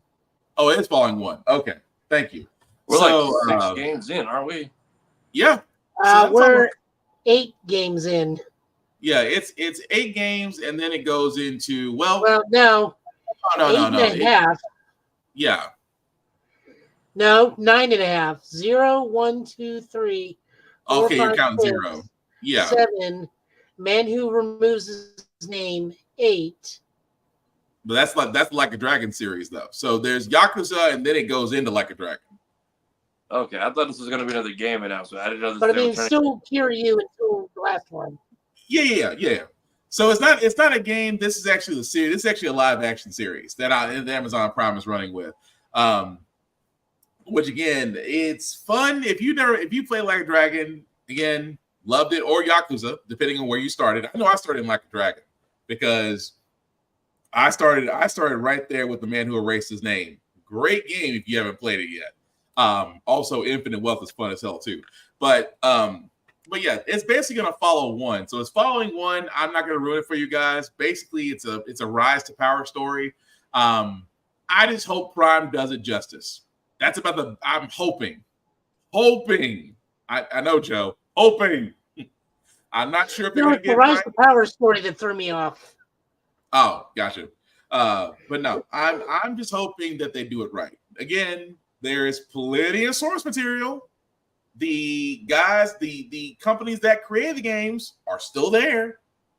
Just saying. I'm hoping they get it right. Right now has a good track record of adapting video games into competent series.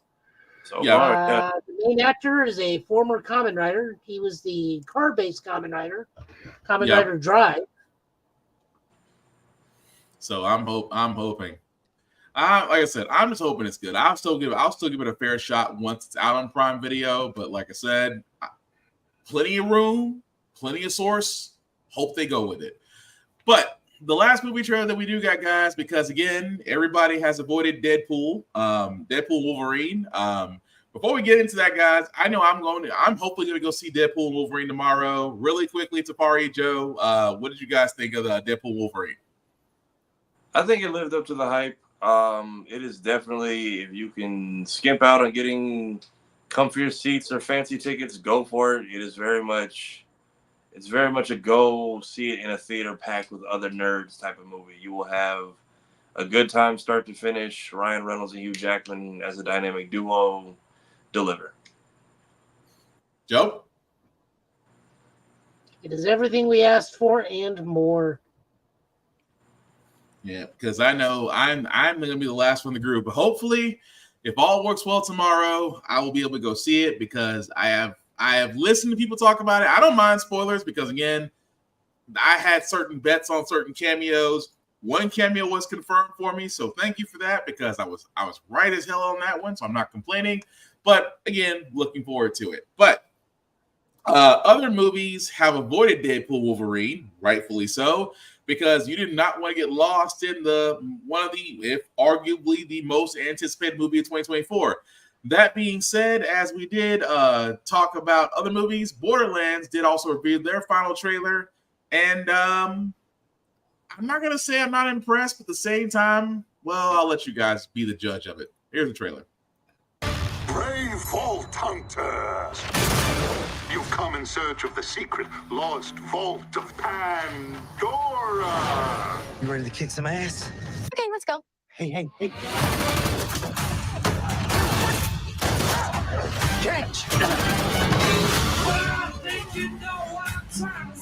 If the legends were true, I'm the only one who can open the vault.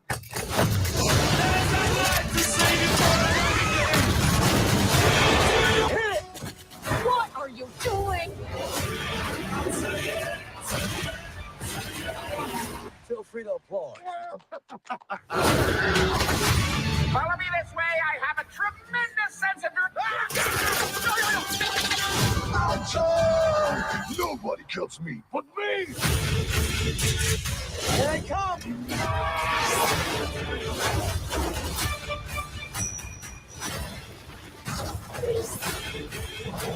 Put the window up. I don't want to. It's pink. It's in my mouth. You get a bullet. You get a bullet. Big bullet coming.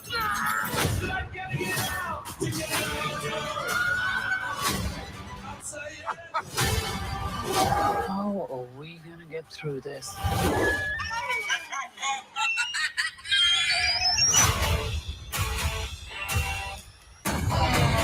Everybody run!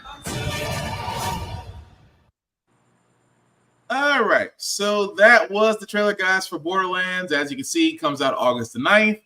I'm gonna be honest. And again, I didn't want them to spoil anything of it. Like I said, it's not really to spoil. It follows Borderlands. If you play Borderlands, you pretty much know the story of the Vault and the Vault Hunters. I'm just gonna throw this to you guys now, knowing this is the final trailer before the month, knowing that it's gonna be coming out very soon. Just gotta ask you guys, because again, this is August 9th. That means it's 7 days from now. Does it make you want to watch the movie, or does it make you want to hold off a little bit? I don't have any history of Borderlands, so I would maybe go check it out. But yes, the lack of promotion with 7 days left and like a Kevin Hart cameo appearance at Comic-Con does not feel like.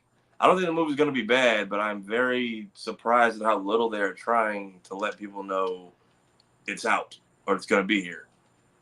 Understandable. Joe? Still, no matter what they do, and this is not to Kevin Hart's detriment as an actor or person, there is no way you're ever going to convince me that that man is Roland in this movie. No matter how badass they try to make him, it's just not going to work. Just because the height difference. It's not even the height, it's like the build. I mean, Roland's built to be like Michael Duncan, or is it? Yeah, he's a tank. Yeah, he's a tank. Yeah. Michael Clark Duncan. And then you thank yeah. you, Michael Clark Duncan. I never can get his name right for that reason alone. Green But light. he's built like that in the game, but you're Yeah. going to tell me it's Kevin Hart in there in the movie. Like, It is. and again, not to detract from him as an actor, as a person, Mhm. but like your job is to make people believe you're that character for this Yeah. movie. You're not doing it. It is off-putting. I'm not gonna lie about that. That- But I'm just so burned out of Borderlands. I'm so burned out. I want to give it a fair shot, especially. Good. True. I mean, don't get me wrong. I love Borderlands, dude. I mean, I loved all. I think 3 was the pinnacle. The Telltale games were good too. The fact that obviously Handsome Jack is in this game, so I'm not gonna knock that. But the whole idea of it, honestly, is it makes me wonder: is it really gonna get the essence of it all? Because I think they're trying to lean more on the slapstick and less on the story. But that's just an observation. We'll know in 7 days whether or not it was worth the wait. But you guys let us know in the comments what you think. I mean, we could be wrong. It could be a mass following for all I know. But video games, before we get to our comic book pulls, The Run got next. If you have not seen this, you're going to get a lot of vibes of NBA Street, of NBA Homecoming, NBA Home Court, games like that. And because it's basically made from the same people that gave us those iconic games. But this is the trailer for The Run got next.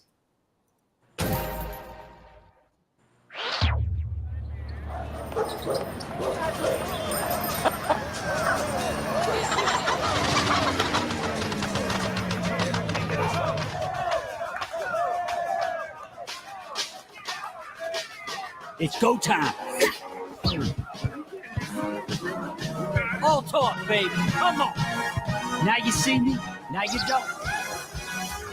Hey, yo, I'm spin cycling, baby. I'm from round the way. Come and get it. Too slow.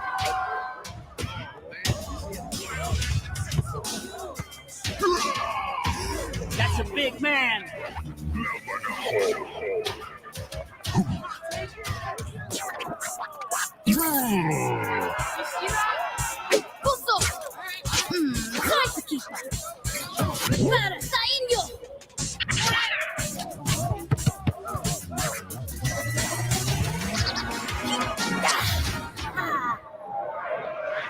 Hey, yo, put it down, girl. My God. Oh, yeah, baby. Oh. Who's next?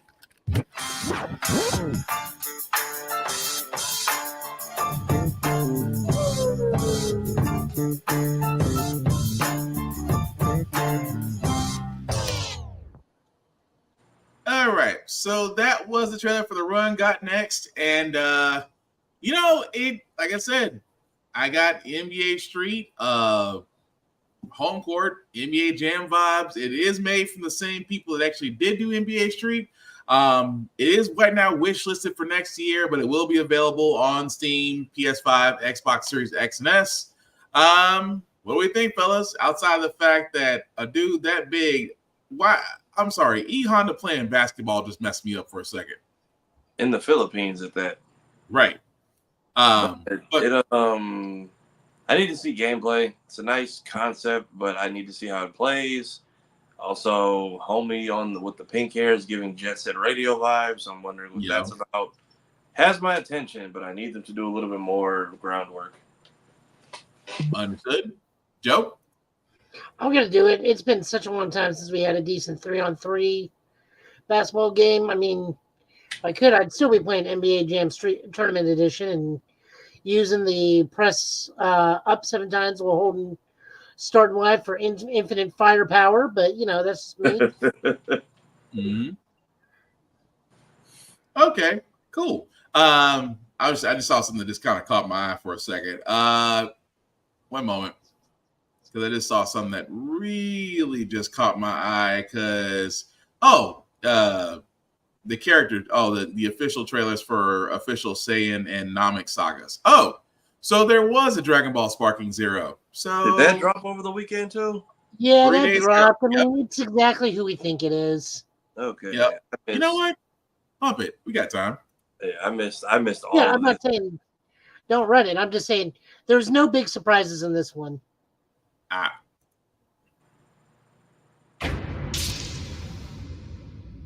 You should join this, Kakarot. My name isn't Kakarot. It's Goku, got it? You have no idea how out of your league you are. You're going to die, fool. Piccolo, your attack! Do it now! Special beam cannon! Well then, let playtime begin. I think you'll be the first to die. How's it feel, seeing your little friend's corpses scattered all over? Hey, you bastards! Even though I'm in a bit of a bind, this is always what gets me pumped. Body, don't fail me now. Vaporize you! Challenging me? Don't you feel silly? Leave it to me. Don't make me laugh.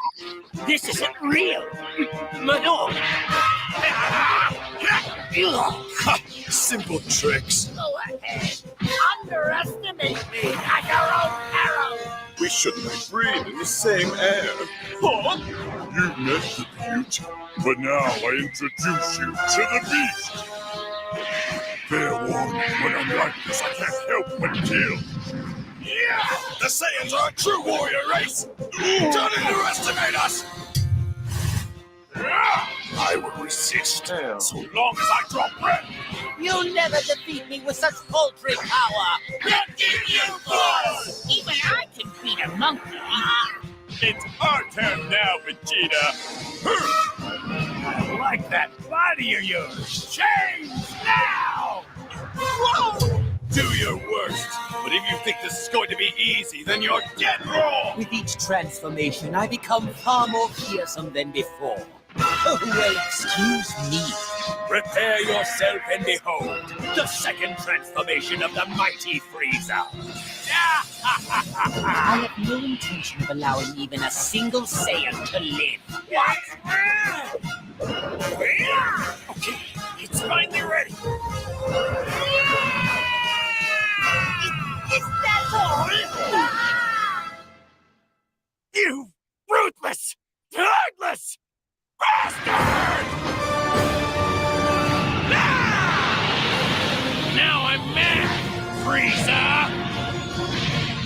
me at my strongest, so here I am.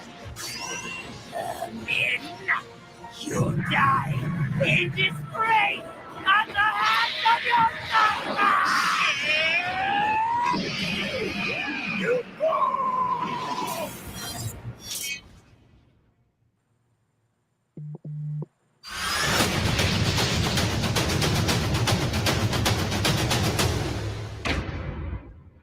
Okay, the slots are actually starting to fill up now.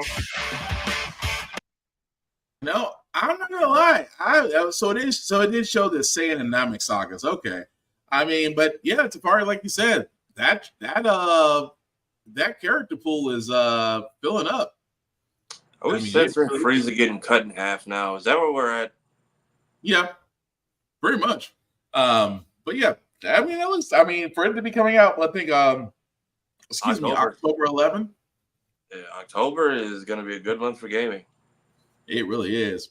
Joey, anything you want to add to that? You're muted, Joe.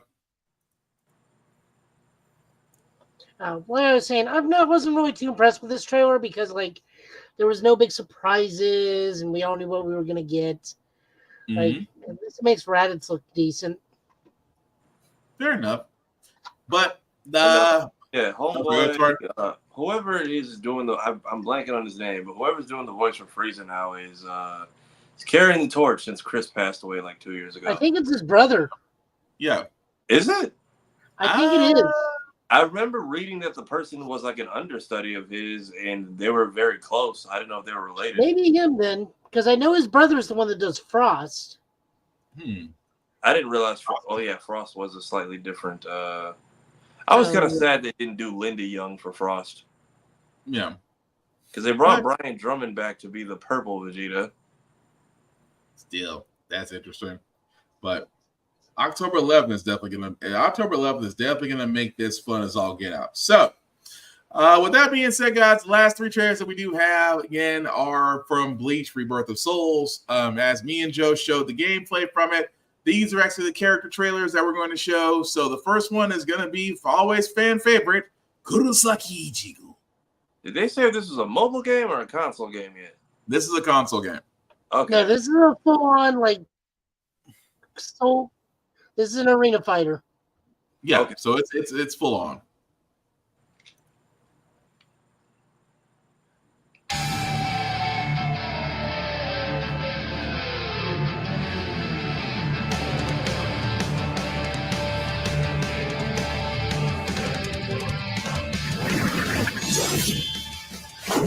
Come on, let's do this.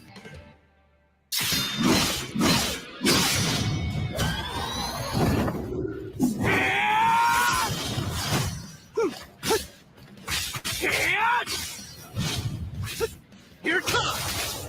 There!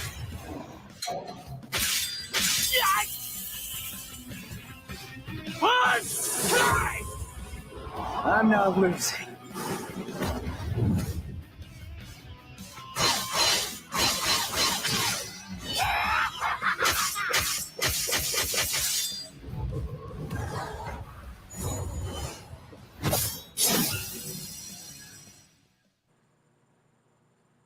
So, just out of curiosity, I just wonder how many forms you're going to get in this game, because we already saw him in Bankai. We see him when he's kind of half possessed by his hollow.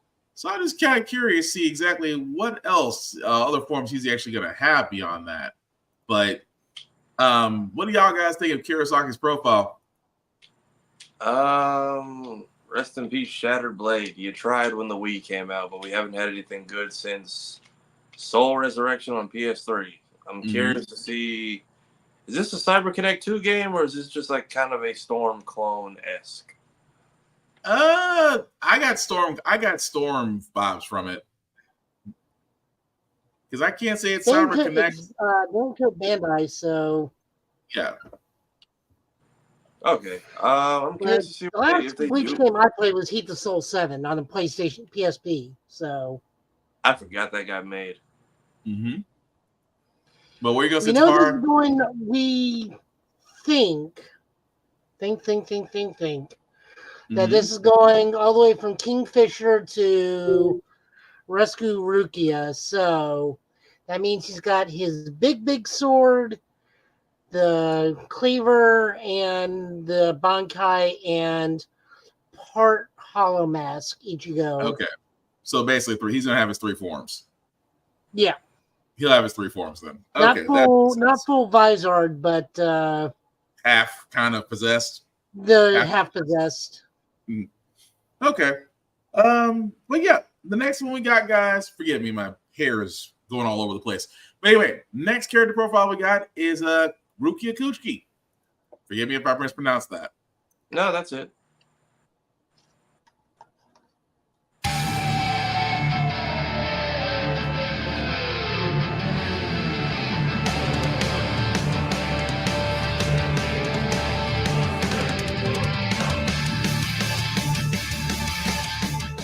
I will defeat you here.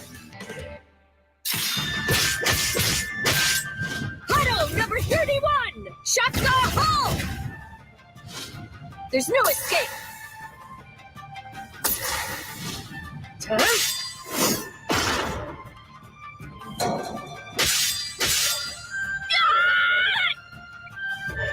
Dance.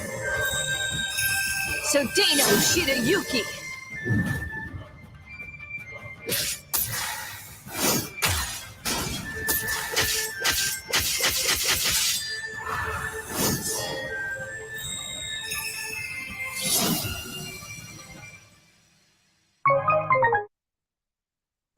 Okay, so hers is kind of the same thing. So yeah, Joe, you got a point. This is kind of in the Rescue Rukia because of her 3 beyond forms. Rescue Rukia.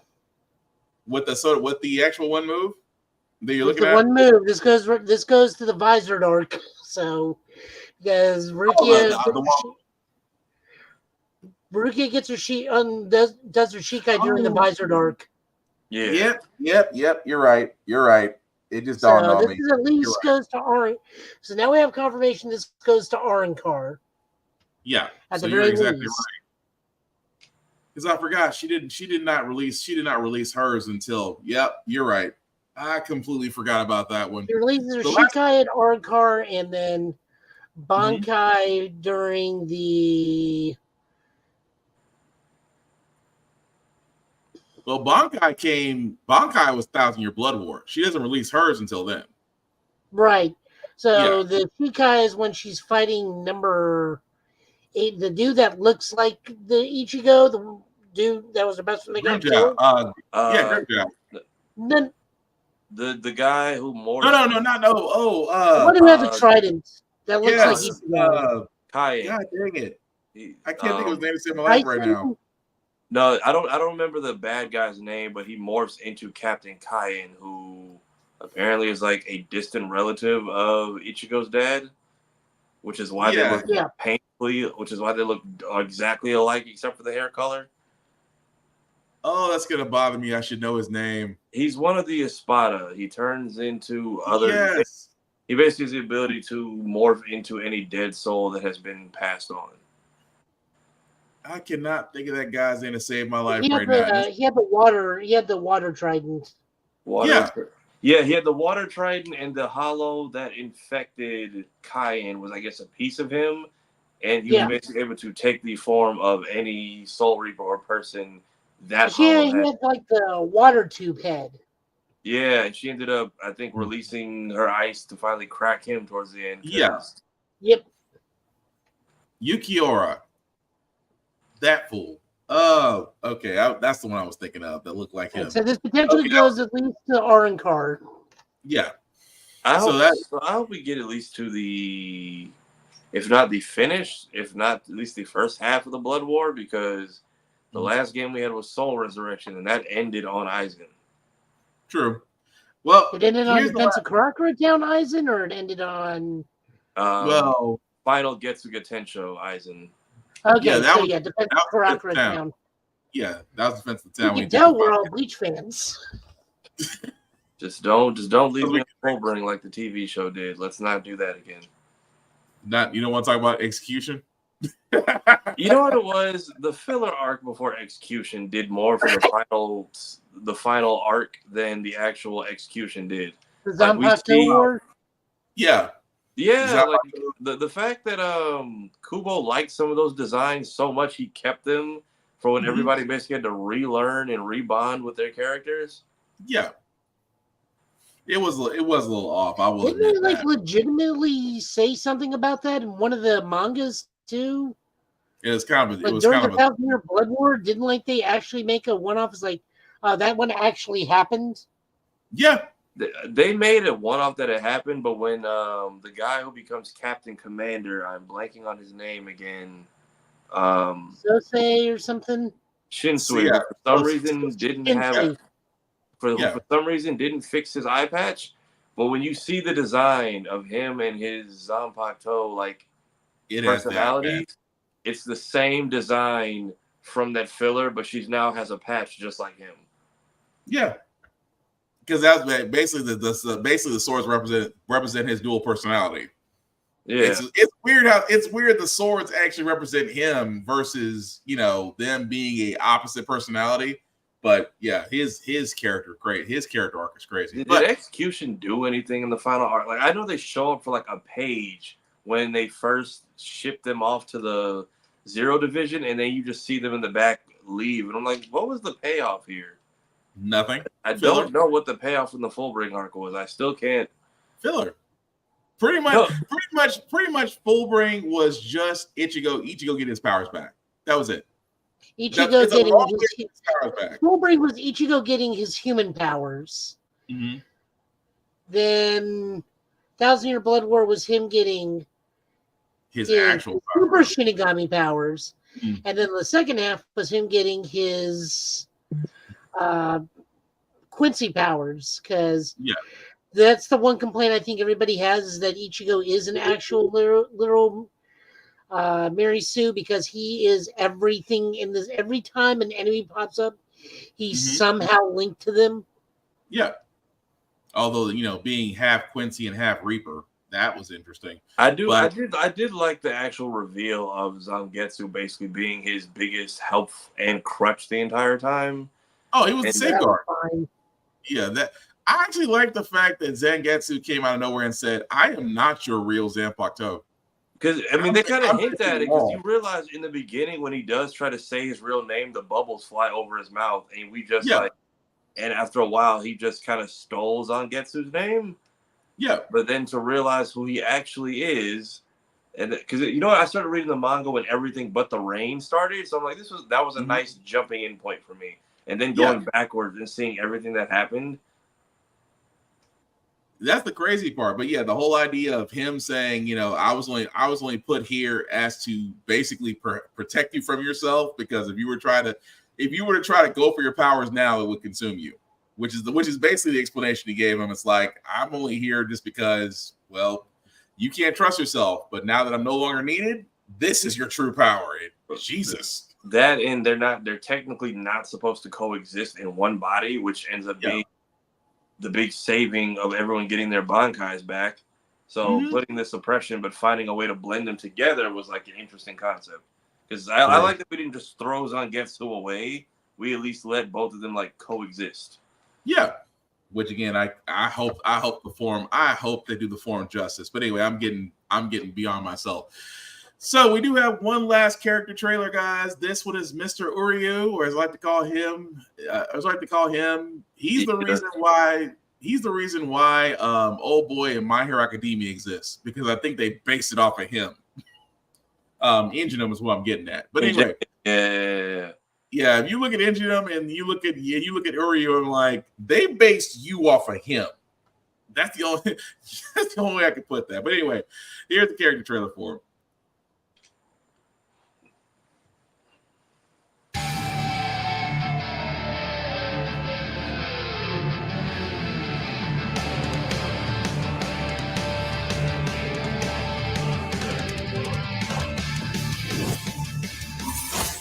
Now then, let's begin. Here I come! Huh? I'll get you. What? Run so Tengai! I won't hold back.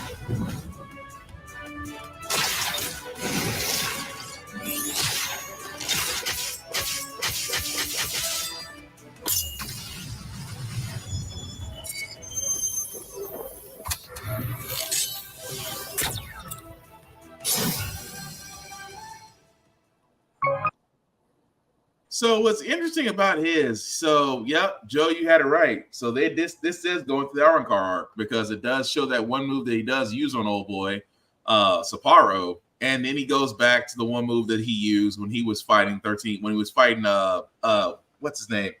The 13 squad's captain. Weird guy. I cannot think of Mayuri. Thank you. He was fighting him. So don't get me wrong, it looks great. I just wish there was more gameplay. That's the one gripe I'm gonna have about this. Don't get me wrong. I love the fact that we're seeing character profiles. I know more are gonna come out as the week goes on, as we get close to this game being released. But it's like gameplay would be nice. That's all I'm saying. But the gameplay trailer. Yeah, well, I mean, that shows there's a story mode that's gonna drop, or if they're gonna have. I'm sure there will be. There probably will be. I'd be curious to see if it's a mix of like Mugen hack and slash along with Arena Fighter, kind of like Soul Resurrection was. I'm also curious what this reverse fate thing is. That like a mechanic in the game, or is that just a So, Go ahead, Joe. The gameplay trailer did show all this thing, but unfortunately, they explained it purely in Bleach terminology, so no one knows what the hell they're talking about. Pretty much.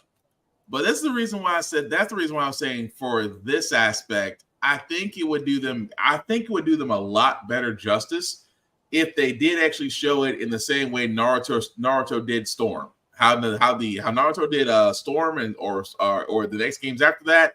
If they showed it in that way to where it was easily a bit more picked up, because yes, Joe is right. They did go a little too technical as far as the gameplay, which a lot of people, especially if you're just seeing Bleach for the first time, you may not pick up on. Unless you're deep into the manga or if you watch the anime, you'll get exactly where they're coming from. But from a gameplay standpoint, you want to make things as easy to explain and pick up as possible because you want people to play the game, which is why I think that hopefully they'll come out with another trailer that'll be a little bit more toward that area and not just be, I'm not going to say strict, but, loosen up a little bit is what I'm getting at. But what do you guys think? Based on the Ryu thing, I think this is just a prettier version of Heat the Soul. Which was an arena fighter, but mostly was also kind of like a Soul Calibur based. Yeah, where you can go in and out of the backgrounds or move around them while holding a button. Mm-hmm. But that's what it's looking like, which I'm okay with. But so what we mean by that, Tafari, is they were explaining, it's like get the player's health bar down, which they just called Ryatsu. And if you do enough damage, you damage their Konpaku, which was like a life point. If you knock out all 9 Konpaku, you win. It's like, just say life stocks or something. Just say health bar. Okay. Have a reverse of fate. It's like, okay, so if you get them down to a certain life stock, then they can bump up a level. Mm-hmm. But like I said, it just depends on how they sell it. Because I want this Bleach game to do well because, like I said, Bleach games like Zoid games. I love Zoids, but there's only 3-4 games in existence I know, and those are all hard to find. So I'm hoping, Bleach does exceptionally well in this one. Yes, I say hard to find, Joe, because trust me, That's on the Nintendo eShop right now. Oh, I refuse to go in the eShop right now, but I'll tell you why later. But yeah, but you can get Zoid Wild right now. I know, but there's a reason why I'm not going into eShop though. I'd rather get the actual cartridge. But I'll go into that with you later. Why I don't want to support that at the moment. But yeah, hopefully Bleach does do well. Again, more gameplay is needed, more instruction, if you will. But it looks great. I'll leave it at that. But that's the news that we have, guys, from San Diego Comic-Con, as well as everything else. Before we do get into our comic polls of the week, We always do want to show love to Rick's Comic City. Rick's Comic City is the #1 place in Nashville, Tennessee to get comics, to get mangas, collectibles, things of that nature. You want it, they have it. It's actually there. You can go to either locations in Nashville or Clarksville, Tennessee. You can also go to their website at rickscomiccity.com. Again, if you are in the Middle Tennessee area, please go out there and support them. Let them know the guys at Get Bit sent you. It does not continue discounts, but it lets you. But again, you see our mugs on their television. They show us love, so we want to show them love. And also, if you are not in the Middle Tennessee area, guys, please support your local comic book stores, support your local libraries. Again, it is the experience that you're going for, not just because of the convenience. There's nothing that replaces going to a comic book store or a library, because again, that's where the books are, especially banned books. So if you do go into a library, kids, please read the banned books. Some libraries actually now have a shelf for banned books. So again, read the books they don't want you to, because they expand your mind and expand your thinking. So again, if you are in the Middle Tennessee area, guys, support Rick's Comic City. If you are not, support your local libraries, support your local comic book stores. You will definitely miss them when they're gone. With that being said, Joe, I do see that you got your comic books ready, sir. So whenever you're ready.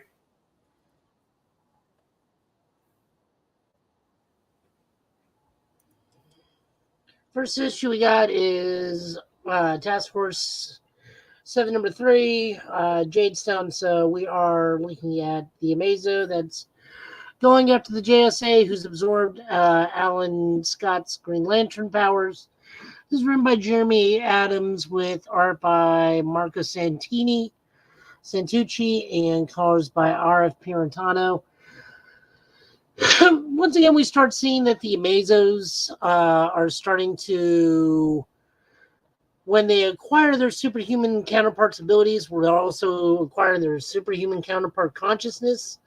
In this scenario, the Amazos programming is also being not slowly corrupted, but also like dual ridden with the Green Lantern's powers, where it's even like suggesting to itself, like, Waller's a threat and we need to capture her like immediately for the sake of all the greater good.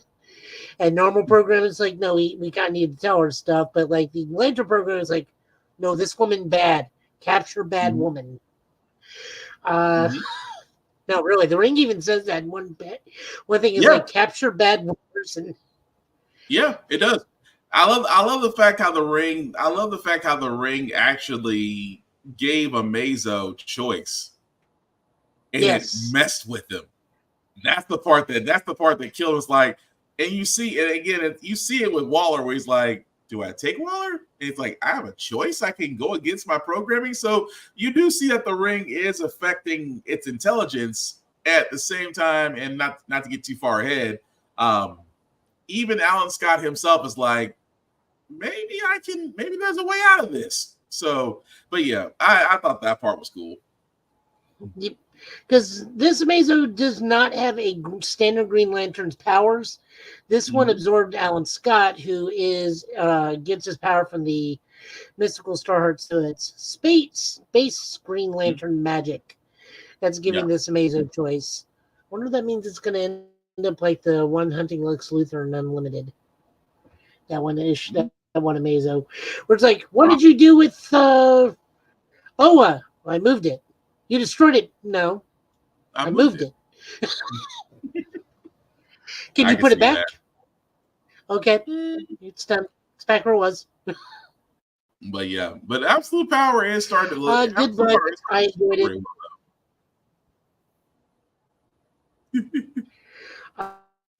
We are looking at Mighty Morphin Power Rangers Darkest Hour #1. This is the series finale. Power Rangers is done after this. This is written by Melissa Flores with art by Simona D.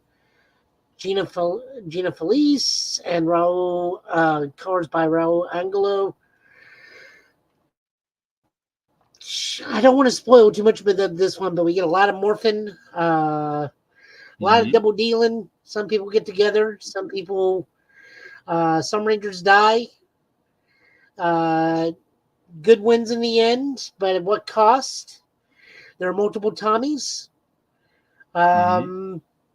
good finale to like an 8-year run that became so dynamic and so out there, but still so beloved.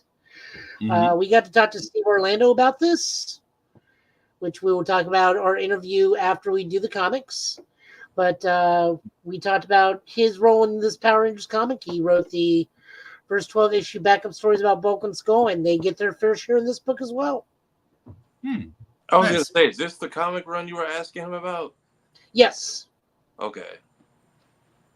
Because he wrote the backup stories for Bulk and Skull in issues 1 through 12, which is many, many years ago.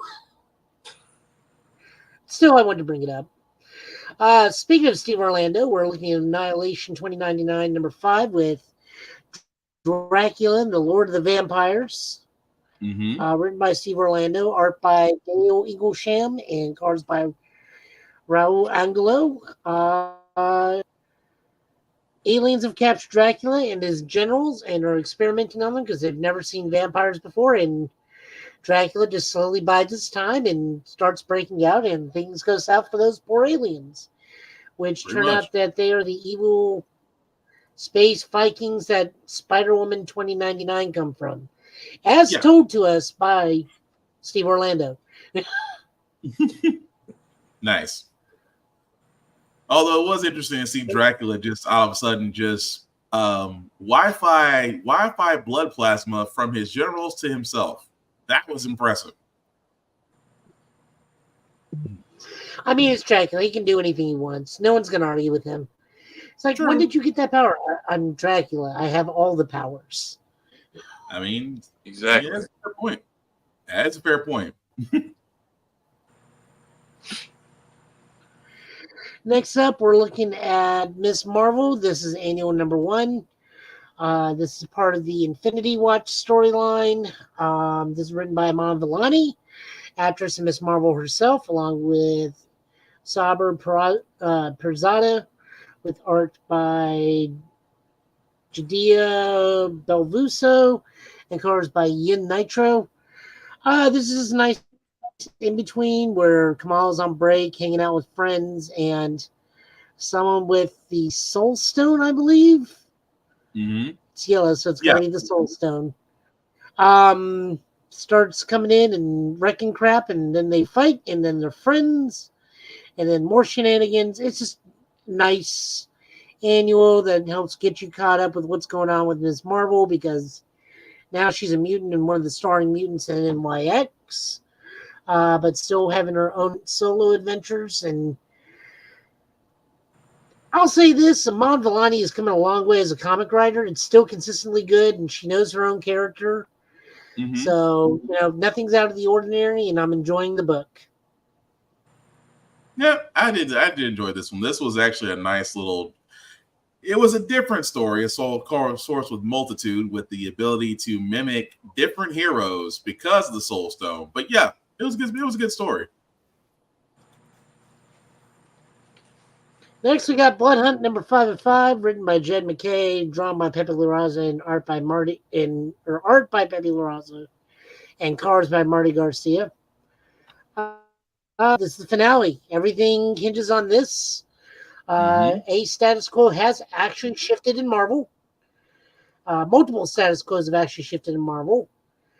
They defeat Blade. They don't kill him, but come pretty close to it.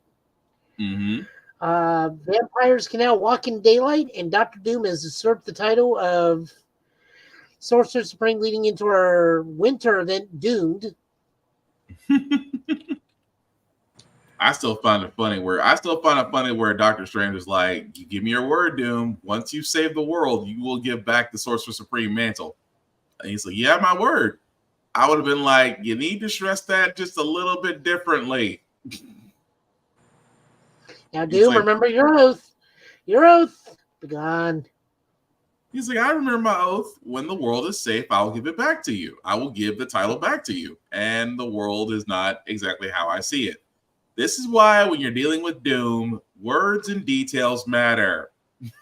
It's that fine print. No, good book. Anyone who's still a vampire is still currently a vampire in continuity, so that means Miles is still a vampire. Yep. And Dracula got to win out of this because now all vampires can walk in the daylight. However, it's gonna be interesting to see him go against Doom. That's gonna be interesting as all get out. But I'm for it. Yeah, I mean, they made Jubilee a vampire and that kind of add to her character, so it's going to be interesting to see Miles be not only a vampire, not only be a Spider-Man, almost the Spider-Man at this point, because stuff is still going on in that other book that just flat out sucks. They had the goal in Spider-Man 54 to actually put the end in that book. No, we still got another arc to go before that stuff ends. It's kind of messed up, but I see your point. But no, like a lot of stuff has changed. So, like anyone that's still currently a vampire in New York is a normal daytime walking vampire. Yep. So, like that stuff can still happen. True. The fact that it's going to be surrounding Doom, can we honestly say the timing of that, concerning the information we got, the timing behind of it all? Good book.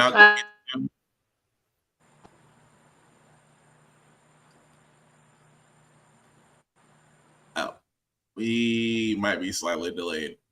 Try again, We Joe. are back in sync.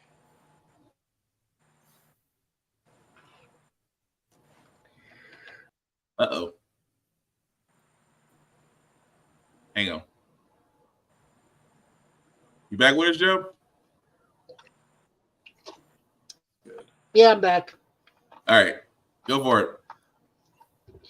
It's the interwebs. Speaking of Spider-Man books that we enjoy, though, Ultimate Spider-Man number 7, or as I like to call this, the training issue. Because that's all this really is. Peter and Harry just like go to a kung fu dojo, train. Otto's recording things. They apparently activate the Norman Osborn AI system, which just tells Harry you're kind of a weak piece of crap compared to this dude.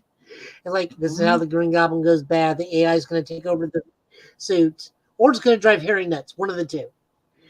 The latter. Meanwhile, and I was very curious what MJ and Gwen was doing. Were they buying a building for Jonah and Uncle Ben to run their paper out of? Or did they just buy like a random building? I want to say they were looking for them, honestly. But I could be wrong about that. Yeah, but no, still fantastic issue. I love this Spider-Man. The humor is hilarious in this. Because like they're actually kind of afraid to punch each other, and then when they finally punch each other, things get serious, and they're like, "Hell no!" He's like, "You really did hit me." He says, "So did you." That's a fair point. They didn't pull. For all their punch pulling, they were like, "You actually tried to hit me." It's like you didn't stop. But no, it was good. It was a good issue. But my money still is Harry is going to be corrupted by his father's AI. I see that coming. But go ahead, Joe. Yep. And finally, we're looking at X-Force number 1. This is the new version of X-Force where they're all in red. This is actually a pretty decent team lineup. I don't know who Tank is for the life of me. I want to say it's Colossus trying to atone for sins of everything that happened, but like it's gonna be a completely new dude. I've just never heard of Tank, but it's got Sage, Rachel, Captain Britain, of course Forge, because Forge is leading it. Deadpool makes a guest appearance in this one because it's X-Force and his movie's coming out. And the reason I'm reading it is Surge, who's the Japanese electrokinetic speedster. Plus, I'm also reading for Captain Britain because I loved Excalibur, but I enjoyed this. What do you think this time? Was this actually more your taste this time around? That I have to actually have to read. I didn't actually get to read the first issue of X-Force as of yet, so I'll have to get back to you on that one. It is on my list to read. But yeah, I'll get back to you on that one once I have a chance to read it. So Forge makes a sphere that contains the ley lines of the planet that alerts them to whenever there's a fracture so they can go fix it. So the whole point of this is Forge is going to take the team around and fixing whatever is causing a crisis at Earth that needs saving, or at least what he deems needs saving. It's Forge, so that could be both a good or a bad thing. The rest of the team is still fantastic. Everyone joined on the condition that there's no Deadpool, and of course he immediately brings Deadpool in. But even Deadpool's like, look, I'm only here for this issue. This isn't an official movie tie-in. Dang. He literally says this is the unofficial movie tie-in. You gotta love fourth wall breaks. You have to love fourth wall breaks. Deadpool is also the reason why they win against what they're fighting. Mm-hmm. So no, this is not bad. I enjoy it. This is one of the few times I've actually enjoyed X-Force, because normally I'm not big into the X-Force style storylines, but I'll definitely give this a shot, mostly because I like the majority of the cast. Nice. Well, I'm definitely going to have that on my list. I'm definitely going to have that on my list to read this week, so I definitely want to see if it's going to be worth the hype. But yeah, definitely I give that a shot. And this is written by Jeffrey Thorne with art by Marcus 2 and colors by Eric Jeffrey Thorne. He was the one who did the that weird Green Lantern run. Remember where Jon Stewart had like the laser blaster and how he became Emerald Knight in the first place? Was Yeah. I remember that. Yeah, he's writing X-Force. Oh, okay. I can read. Oh, that's gonna be good then. I actually did like that what he did with Jon Stewart. But we like what we did with Jon Stewart, not the rest of the Green Lantern Corps, where it's just like, it's a Green Lantern book.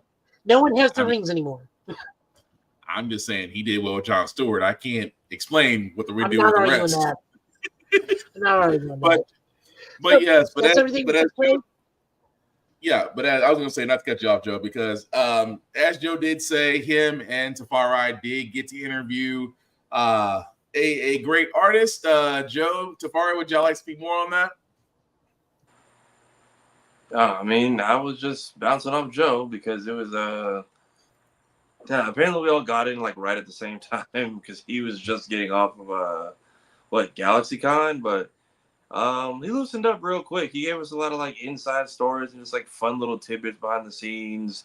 Apparently Batman fans overanalyze every damn thing down to apparently down to the hand he writes with was a big deal. That was a fun little side story he gave us. Different stuff he's been getting nominated for a GLAAD award, different teams he's worked with, the ways him and his friends used to just mess with each other while working on books. Nice. It was a lot of fun, honestly. Cool. Yeah, Steve Orlando was an awesome guy. Very, very proud of his Martian Manhunter run he had.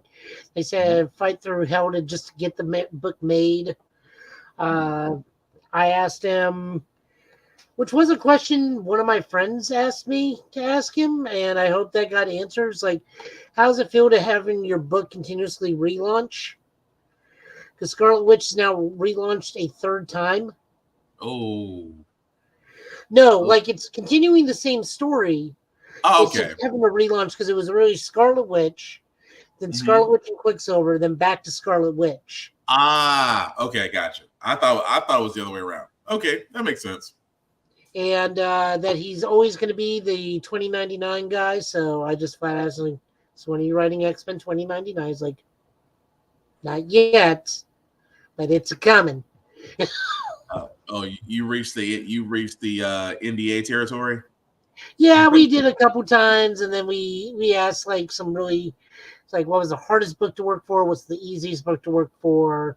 I asked a very obvious Joe question, like, so when is Wanda and Magic getting together in the book? Like, when is Magic making her cameo appearance? Like, not anytime soon, but we'll see what we can do. Nice.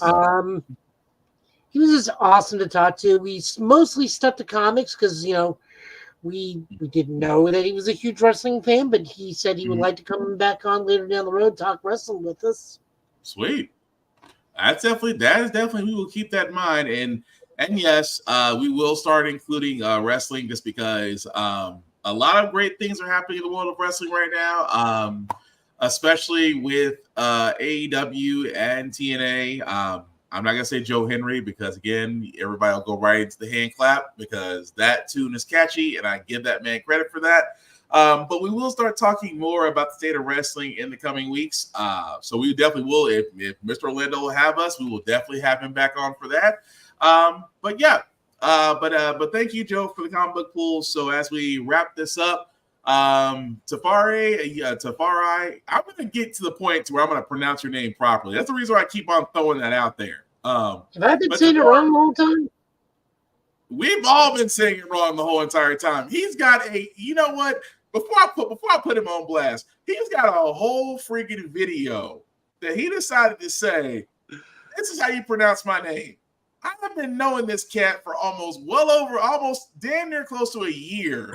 And he just now decided to let everybody know, oh, this is how I pronounce my name. I'm sitting looking at him like, so you've been letting me destroy your name for the almost last year? That's messed up. This is like my counterpart at work where he's African, so it's Julio, but everyone says it's Julio, and he just rolls with it. A little bit. It ends in an I, not an E. And I realized, I was like, this is going to be my 1,000th video on YouTube. How do I introduce this? And I'm just like, right. I've never actually said on camera, how do you say it? Also, before we go to DreamCon and y'all called me out 1,000 times in the wrong way, let me just sprinkle this out there. Why did it get 20,000 views on the drive to Austin? I'm like, I don't even know 20,000 people. Meanwhile, the comments are just, what? Wow, thanks for telling me. Thanks, you jerk. Versus, like, I just got side eyes from Kira, Roxy, and, like, all our friends in person. Like, now you tell us? We did kind of side eye you because we're like, we've been But destroying what you're telling me is you basically John Constantine to everybody. Yeah. It happens. I had an uncle who, for like 20 years, we kept calling him Eon, and then we realized Caribbean accent. His name is actually Ian. See, with that being said, Tafari, would you like the people know what you're up to, sir? Yes, we actually just continued the Kevon anime saga on Blurred's Eye View. So Kev on stage got to do his first anime convention and cosplay and press conference. That just went up over on the Blurred's Eye channel. I will be posting my own thing. It's kind of a adventure of me and the Blurred's Eye crew going to DreamCon as well as Deadpool and Wolverine and our raw reactions and thoughts and whatnot. So be on the lookout for that. We also have a lot of stuff from BlurredCon still. Got to sit down with Najee Jeter, who plays Spider-Man on the PlayStation games. Got a little bit of info about whether or not Spider-Verse may be in his future. Also got to sit with Cleo Thomas again and Chase Conley, who worked in X-Men 97. Got to talk about working on the show, the Emmy nomination, the fact that they knew episode 5 was going to be absolute insanity. Also got a lot of cool freebies. So shout out to YouTube Official. They hosted a lounge. They invited us over too. Got a lot of cool stuff. Apparently YouTube Gaming's mascot is like this little bear that I didn't know about. Nice. So got this. Chili's came. They gave out free gift cards and t-shirts. YouTube had like a meet and greet scavenger hunt. So you got like a bear, a free t-shirt, a free hat that I'm probably never going to wear, but will be decoration. Shout out to Carl and Love Jones. They couldn't make it, but their associate Chris came in their place. It was given out Martian Blueberry shirts. So thank you, MB and the family. Thank you, Ozzy, for giving me the card stand. So now that I can actually sit these things on my desk properly. And shout out to Ozzy and Biz. They also gave me a lanyard that's lying around here somewhere. But lots of fun stuff, lots of cool content coming out of that for the next couple of months. So stay tuned. Nice. Joe, you want people to know what you're up to, sir? Now I got to remember how to say your name correctly. I'm telling you, just touch your eyeball at the end. That's how I tell everybody. See, the funny part is I've been saying his name throughout this entire podcast as a point because I'm like, I have been saying this man's name wrong this entire doggone time. See, but that's not fair because I just always remember when I was first learning your name, it's just Safari, but with a T. See, Safari with the T, but then you end it with an eyeball. I wish I had learned how to like tell people to do this before college. Did not think of a proper like hand gesture until like I was out of school.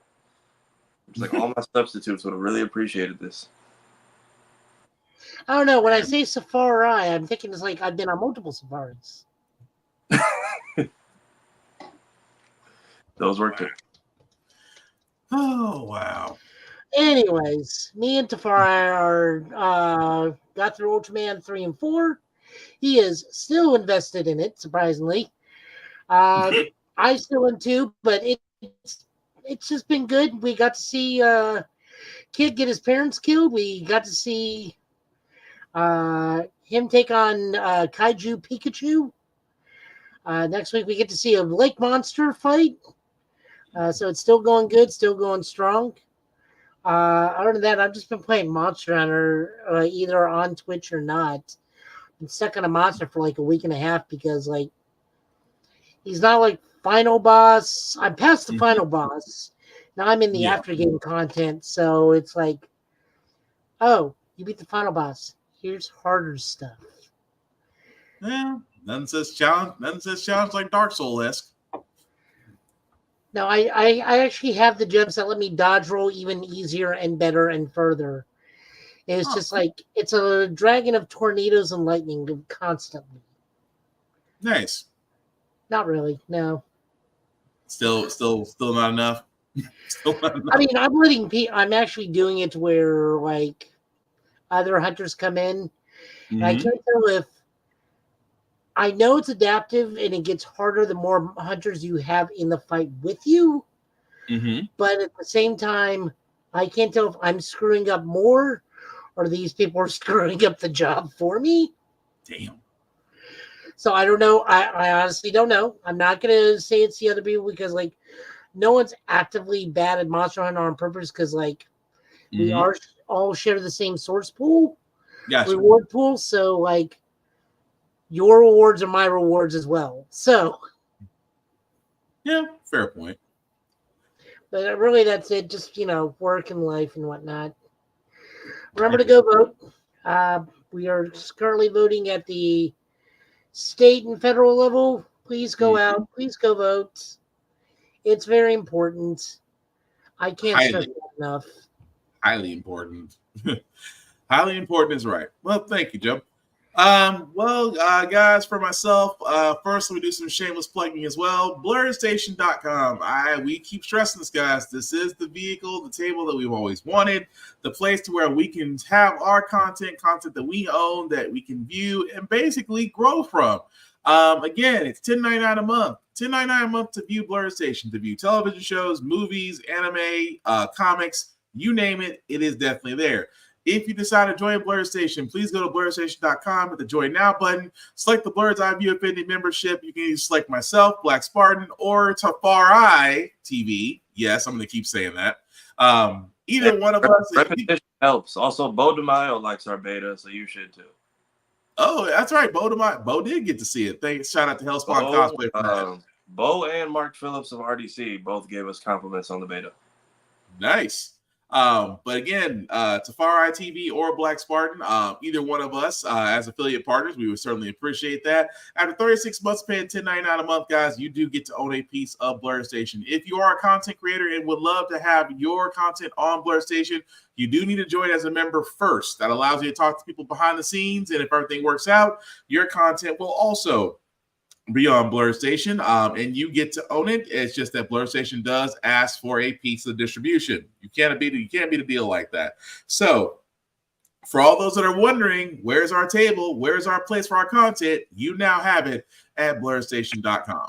As for me, guys, you can find me Black_Spartan615 on the socials. Talk about everything. The only thing I ask is just don't be weird.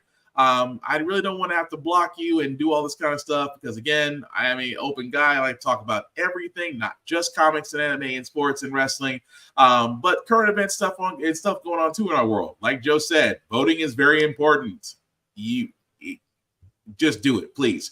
Beyond that, guys, the podcast, How the Frack We Got Here, of course, my daily political podcast, weekly political podcast, I should say, every Wednesday at 7 p.m. Of course, Get Bit Podcast you're watching now on Fridays.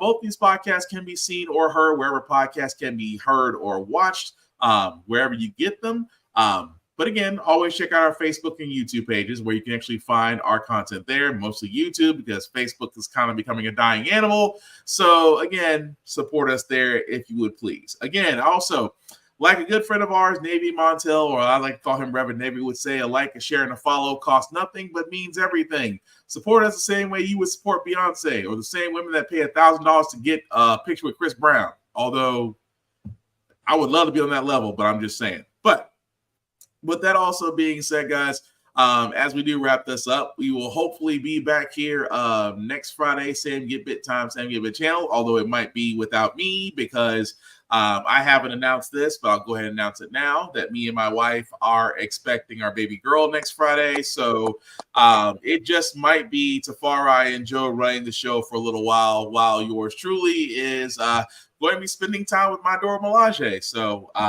hoping that everything goes well there. Also, check out Tafari TV because, again, he has this wonderful how-to on how to get through your first con. I highly recommend watching it just because it's a lot of helpful tips in there, but I'll stick with the 3 that I love the most. Number 1, respect the cosplayer at all respect the cosplayer at all times. Cosplay is not consent. Please, guys, treat these people the same way you would treat your mother, that you would treat your sisters, that you would just treat people on the street. Basic human decency. They are not your playthings. They are not your play toys. They are not your fantasies. Please do not be creepers on them. Simply put, treat them the way you would want to be treated. At the same time, guys, cosplay is for everybody. Regardless of your height, weight, color, preference, you can cosplay as anything that you want. The only thing you can't do is blackface. Don't want your ass kicked at a con? Don't do blackface. It's that simple. Number 2, hygiene is important. Please, guys, come to these cons clean, as in you took a shower, you took a bath, you put on clean clothes, you put on deodorant, you may have put on cologne or fragrances. Those are fine as long as you don't go heavy on them. Please don't use native deodorant. Native deodorant doesn't work. Natural deodorant doesn't work. Nobody, if you have a musk, come on now. There's ways to make sure it doesn't enter the room before you do. Hygiene is important. And again, the number 3 rules I have is the same rule that I have for everybody else, not just at cons. Be nice, be kind. Manners are everything. And above all else, don't be a dick, and we'll all be cool. But as we wrap this up, guys, any last words, guys, we have before we call it a night? Sleep is great. Get as much of it as you can. In your case, yeah, sir, you traveled and then some. But again, like we said, guys, here at Get Bit, it's all about sharing fandoms. We love them. We debate them in normal decency. At the same time, we love to share them. We are not gatekeepers or put people down because our taste is different than others. There is nobody that has it right about animes, or about mangas, or comics, or movies, or anything of that nature. If you like what you like, that's fine, but share it and be positive about it. And again, be open to experiences, to things that you may not have done before because you might find something new. I found that out with Lower Decks, and I'm a big fan of it because Joe showed me. At the same time, Tafari has shown me some things that, again, I've become fans of. So it's all about having that open experience. It's all about learning. It's all about sharing. And if we do that, maybe we can kill the toxic fandom that's already out there, because above all else, don't be a dick. And again, we'll all be cool. That'll do it for us, guys. Thank you all for watching, for liking. Again, this will basically be up. The audio and the video will be up pretty soon. But again, guys, take care of yourselves and each other. Please go out there and vote. Please stay hydrated because it's still hot outside. And we'll see you guys later. Peace.